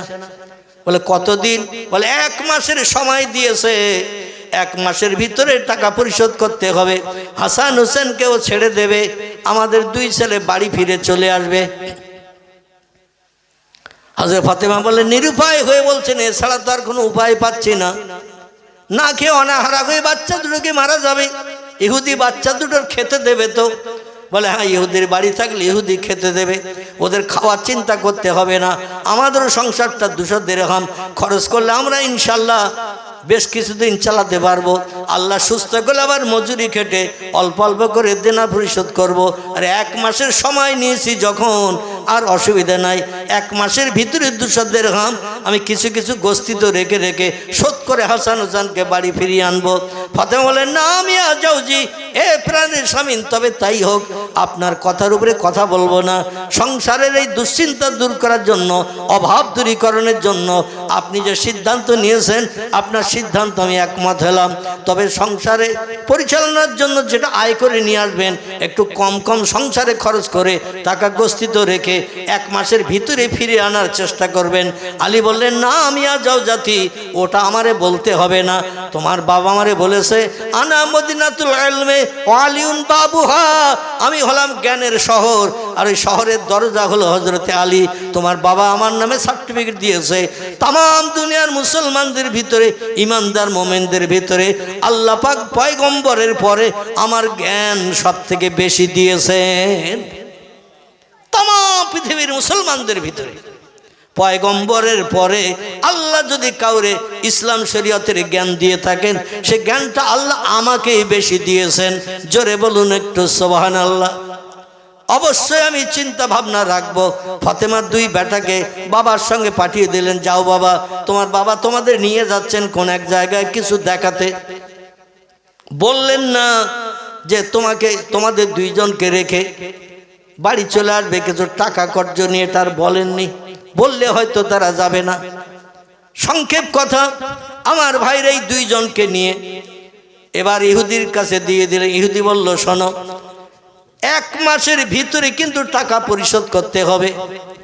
1 মাসের ভিতরে, বসো, 1 মাসের ভিতরে কিন্তু টাকা পরিশোধ করতে হবে। 1 মাসের ভিতরে যদি টাকা পরিশোধ না করো, তাহলে কিন্তু সন্ধ্যা গড়িয়ে গেলে, সূর্য অস্তমিত হয়ে গেলে হাসান হোসেন কিন্তু আর ফেরত হবে না। সন্ধ্যাবেলা সূর্য পশ্চিম দিকে অস্তমিত হয়ে গেলে হাসান হোসেন কিন্তু আর ফেরত হবে না। 1 মাসের ভিতরে তোমাকে টাকা পরিশোধ করতে হবে। আলী দিন মজুরি করে সংসার চালায়, কিছু কিছু অর্থ রেখে দিয়ে দেখতে দেখতে দেখা গেল 1 মাস হতে আর 1 দিন বাকি, 200 দিরহাম টাকা জোগাড় হয়নি। মাগরিবের নামাজ পড়তে গেছেন হযরতে আলী। আসরের সময় থেকে হযরত আলী নবী সাহাবীদের কাছে বলছেন, ভাইরা, আমি একটু বিপদগ্রস্ত আছি, দুশ্চিন্তায় আছি। আমি একজনের কাছ থেকে 200 দিরহাম এনেছিলাম ধার করে, আজকের ভিতরে সন্ধ্যার আগে টাকা ফেরত দিয়ে দিতে হবে। কিন্তু আমি বহু মানুষের কাছে হাত পেতেছি, আমি অভাবী গরিব মানুষ বলে কেউ আমার কর্জ দিল না। শেষ পর্যন্ত আমার হাসান হোসেন কি ঘরে ফেরত আসবে না। সবাই বলে, আমাদের কাছে এমন অর্থ নাই, টাকা নাই যে তোমারে দিয়ে হাসান হোসেনের উপকার করব। টাকা দিয়ে ইহুদির কাছ থেকে 2 বেটারে ফেরত নিয়ে আসবে, আমাদের তেমন পয়সা নাই। দেখতে দেখতে মাগরিবের আজান হয়ে গেছে। বেলাল হাবশী আজান ধ্বনি দিয়েছেন। আল্লাহর পয়গম্বর মাগরিবের জামাতে নামাজ পড়াচ্ছেন। আলী রাদিয়াল্লাহু কাতারে দাঁড়িয়ে গেছেন। হাসান হোসেন কিন্তু এখন ইহুদির বাড়ি। মাগরিবের নামাজ হয়ে গেল, পয়গম্বর নামাজ শেষ করে দিলেন, সাহাবীরাও নামাজ শেষ করে যা সে আপন আপন গন্তব্যে বাড়ি চলে যাচ্ছেন। হযরতে আলী মাথা নিচু করে, চোখ দিয়ে ঝরঝর করে মসজিদে নববীর বারান্দা, মসজিদে নববীর জমিনের জায়নামাজের পাটি ভিজাতে শুরু করেছেন। কান্নার একটা আওয়াজ, কুনকুন করে আওয়াজ হচ্ছে। আল্লাহ নবী বললেন, মাফ কুকা ইয়া আইয়ুহাল আসহাব, এ সাহাবীরা, মাগরিবের নামাজ হয়ে গেল, সবাই আপন আপন গন্তব্যস্থানে ঘরে ঘরে ফিরে গেল। কিন্তু কোথা থেকে একটা করুণ কান্নার আওয়াজ আসছে। কে কাঁদছে একটু দেখো বলো। সাহাবীরা খোঁজ নিয়ে দেখে আলী রাদিয়াল্লাহু মাথা নিচু করে মসজিদ নববীর ভিতরে বড়ে বসে কুনকুন করে কাঁদছেন, হাউ হাউ করে তিনি কাঁদছেন। কান্নার আওয়াজটা একটু আস্তে আস্তে হচ্ছে, জোরে জোরে কাঁদেন না। সাহাবীরা বলে, ইয়া রাসূলুল্লাহ, আপনার প্রিয় জামাই ফাতেমার স্বামী কান্না করছে, ফাতেমার স্বামী কান্না করছে ইয়া রাসূলুল্লাহ। আল্লাহ নবী বললেন, আলীর আমার কাছে ডাকো। পয়গম্বর মুহাম্মদ রাসূলুল্লাহর কাছে আলীকে ডাকা হলো। আলীকে বলল, মাফ কুকা ইয়া আলী ইবনে আবি তালিব, এ আবু তালেবের বেটা আলী, তুমি কাঁদছো কেন? হযরত আলী বললেন, ইয়া রাসূলুল্লাহ, হাসান হোসেন ইহুদির বাড়ি জামিনদার, 200 দিরহাম এনেছিলাম। আজকের মাগরিবের ভিতরে সন্ধ্যা হওয়ার আগে টাকা ফেরত দেওয়ার কথা ছিল, কিন্তু আমি টাকা জোগাড় করতে পারিনি।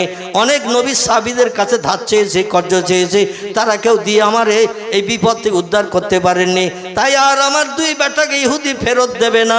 সন্ধ্যা হয়ে গেছে, মাগরিবের নামাজ হয়ে গেছে, এই জন্য আমি ফাতেমার কাছে যে কি জবাবদিহি করবো ইয়া রাসূলুল্লাহ। তার দুই বেটার চেহারা আর ফাতেমা দেখতে পাবে না, ইহুদি ওদের আর ছাড়বে না, তাই আমি বসে বসে নিরুপায় হয়ে কাঁদছি। রসুল বললেন, এ আলী তুমি কেঁদো না, তুমি কেঁদো না, আল্লাহ পাক আমি পয়গম্বর মুহাম্মদ রাসূলুল্লাহ আমাকে এখনো হায়াতে বাঁচিয়ে রেখেছেন। জোরে বলুন একটু সুবহানাল্লাহ। নবী বললেন, আলী কত টাকা তুমি জামিন রেখে হাসান হোসেনকে রেখে এসেছো? বলে, ইয়া রাসূলুল্লাহ 200 দিরহাম। বলে, 200 দিরহাম যদি হয় তাহলে আমার সাহাবীরা যারা মসজিদে নববীতে আছে তাদের একটু ডাকো। সাহাবীদের ডাক দেয়া হলো, সাহাবীর এসে হাজির হলো। আল্লাহ বললেন, তোমাদের কারো কাছে 200 দিরহাম কর্জ পাওয়া যাবে, হাসান হোসেনকে জামিন থেকে মুক্তি করে নিয়ে বাড়ি ফিরিয়ে আনা হবে, ফাতেমার দুলাল ফাতেমার ঘরে আসবে। আজকের সন্ধ্যার ভিতরে টাকা দেওয়ার কথা ছিল, কিন্তু মাগরিবের নামাজ অতিবাহিত হয়ে গেছে, রাত হয়ে গেছে, সূর্য অস্তমিত হয়ে গেছে, 200 দিরহাম তোমরা কে দিতে পারবে? নবী সাহাবীরা বলে, ইয়া রাসূলুল্লাহ নামাজ পড়তে এসেছি খালি হাতে, আমাদের কাছে তো পয়সা নাই। ওসমান রাদিয়াল্লাহু যখন যেথায় যেতেন সবসময় কাছে পয়সা রাখতেন। জোরে বলুন একটু সুবহানাল্লাহ। এই জন্য তার নামের পাশে সার্টিফিকেট দেওয়া হয়েছে, ওসমান গনি মদিনার ধনী। জোরে বলুন একটু সুবহানাল্লাহ। ওসমান বলে, ইয়া রাসূলুল্লাহ আমার পকেটে পয়সা আছে, তো হাত দিয়ে দেখি কত আছে। বিসমিল্লাহ শরীফ পাঠ করে পকেটে হাত দিলেন, দিয়ে যা ছিল বার করেছেন, দেখা গেল 200 দিরহাম। জোরে বলুন সুবহানাল্লাহ।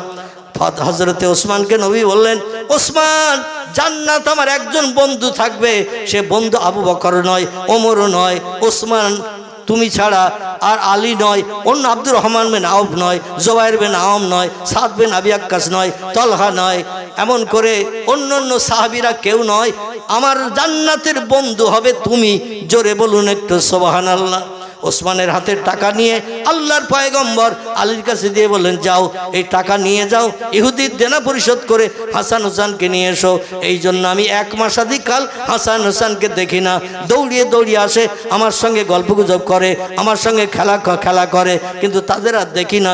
জামিন রেখেছো তাও তো আমারে বলো নাই। আলী বলছি, ইয়া রাসূলুল্লাহ এখন আর টাকা দিয়ে কোনো লাভ হবে না, টাকা নিয়ে গেলে লাভ হবে না। নবী বললেন, কেন?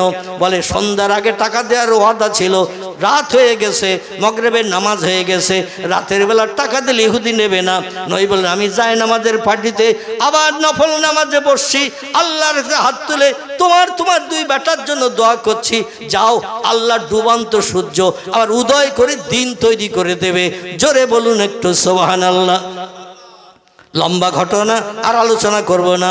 পিজ্জাদা হুজুর কেবল এসেছেন, তিনি আপনাদের কাছে দীর্ঘ সময় ধরে আলোচনা রাখবেন ইনশাল্লাহ। ইহুদির বাড়ি হযরতে আলী গেল, যে বললেন, উনি নিতে চাইলেন না, বলে একটু বাইরে বার হও, পশ্চিম দিকে তাকাও, সূর্য যদি আপনার নজরে দেখা যায় তাহলে দিন আছে এটাই প্রমাণ হবে, আর আমার টাকা আপনি নেবেন, 2 বেটারে ফেরত দেবেন। ইহুদি বলে, রাত কয়েক ঘন্টা হয়ে গেছে, আর এখন তোমার ছেলে তুমি ফেরত দিতে আসছো, এটা হবে না। বলে একটু বাইরে বেরিয়ে দেখো। বাইরে বেরিয়ে দেখে পশ্চিম আকাশে সূর্য উদয় হয়ে দিনের আলো দিয়ে আস্তে আস্তে ডগমগ করে নিচের দিকে নামতে শুরু করেছে। চিল্লায় বলুন একটু সুবহানাল্লাহ, নারায়ে তাকবীর। এই দৃশ্য দেখেই ইহুদি হযরত আলীর কাছে বলল, তোমাদের সেই পয়গম্বরের কাছে আমারে নিয়ে যাও, তোমাদের পয়গম্বর মুহাম্মদ রাসূলুল্লাহ যদি ডুবন্ত সূর্যকে উদয় করে দিনের আলো দেখিয়ে দিতে পারে, নিশ্চয়ই বেশক তিনি আল্লাহর আখেরি জমানার পয়গম্বর, এতে কোনো সন্দেহ নাই। আমি আর ইহুদি থাকবো না, কলেমা পড়ে মুসলমান হয়ে তোমাদের জাত ভাই হয়ে যাব। জোরে বলুন একটু আমিন। ওমা আলাইনা ইল্লাল বালাগ।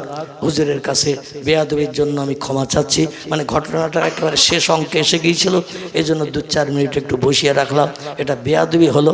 যাই হোক, আমি তার কাছে ক্ষমা চাচ্ছি। আগামী আর 2টো তথ্য এখনো বাকি আছে না, ওটা ইনশাল্লাহ অন্য দিন আবার আলোচনা করব। না হয়ে গেছে, আমার হয়ে গেছে, বলা হয়ে গেছে। আমি এই ঘটনাটা শেষ করলাম, আর 2টি তথ্য বাকি আছে, মরা জেন্দা এবং আল্লাহ পাক রেজেক রুজি কেমন দেয়। আয়াতে 3টি তথ্য আল্লাহ দিয়েছিলেন, একটা হলো মরাকে জেন্দা করা, এবং দিনকে রাত করা এবং আল্লাহ রিজিক রুজি কেমন দেন বান্দাদের, বান্দারা নিজেরাও কল্পনা করে বুঝতে পারে না। যাই হোক, একটি তত্ত্ব পরিবেশন করলাম, দুটি তত্ত্ব বাকি আছে। আগামীতে ইনশাআল্লাহ আল্লাহ যখন যদি সময় সুযোগ দেন, হায়াতে বাঁচিয়ে রাখেন, তত্ত্ব পরিবেশন করব। ওমা আলাইহিল বালাগ। উচ্চ রবে একটু তাকবীর ধ্বনি দেন, নারায়ে তাকবীর। ওয়াজ শোনার মতন ইচ্ছা আপনাদের নেই দেখছি আমি, মানে এখানে দোয়া করে দিয়ে তাবারুক দিয়ে বাড়ি যাওয়াটা বোধহয় ভালো হবে নাকি। কিন্তু তাহলে দাওয়াত করেছেন কেন? দাওয়াত করে তাবারুক হয়ে গেছে, শুধু আমি বুঝতে পারতেছি তাবারুক হয়ে গেছে, কিন্তু এক্ষুনি তো দেওয়া হবে না। যদি এক্ষুনি দেওয়ার চিন্তা ভাবনা থাকতো তাহলে আর হুজুরকে দাওয়াত করার কোনো দরকার হতো না। অন্তত ঘুম ঢোল হলো ভাবটা কাটাতে হবে। একটু জোরে উচ্চ রবে আওয়াজ দেন, নারায়ে তাকবীর, আল্লাহু আকবার, নারায়ে তাকবীর, আল্লাহু আকবার। পীরজাদা হুজুর কিবলা, পীরজাদা হুজুর কিবলা জিন্দাবাদ, সিলসিলায়ে ফুরফুরা শরীফ জিন্দাবাদ, সিলসিলায়ে হক ফুরফুরা শরীফ জিন্দাবাদ, নারায়ে তাকবীর, আল্লাহু আকবার। প্রাণ ভরে উচ্চ রবে দরুদ শরীফ। কেউ যেন উঠবেন না। এই উঠতেছে গাড়ি, পেশাব লেগেছে? হ্যাঁ, পেশাব লেগে নাকি? আল্লাহু আকবার। 2 ঘন্টা একটু বসে থাকা যায় না? আমরা বুড়ো হয়ে গেছি, 64 বছর বয়সে, এখনো তো 3 ঘন্টা 3.5 ঘন্টা বসে থাকি, আর 2 ঘন্টা একটু বসা যাচ্ছে না। এক্ষুনি ওটা শুরু, আর কেউ উঠবেন না। যে উঠেছে উঠেছে, আর কেউ উঠবেন না। উচ্চ রবে মহব্বতে দরুদ শরীফ। আল্লাহুম্মা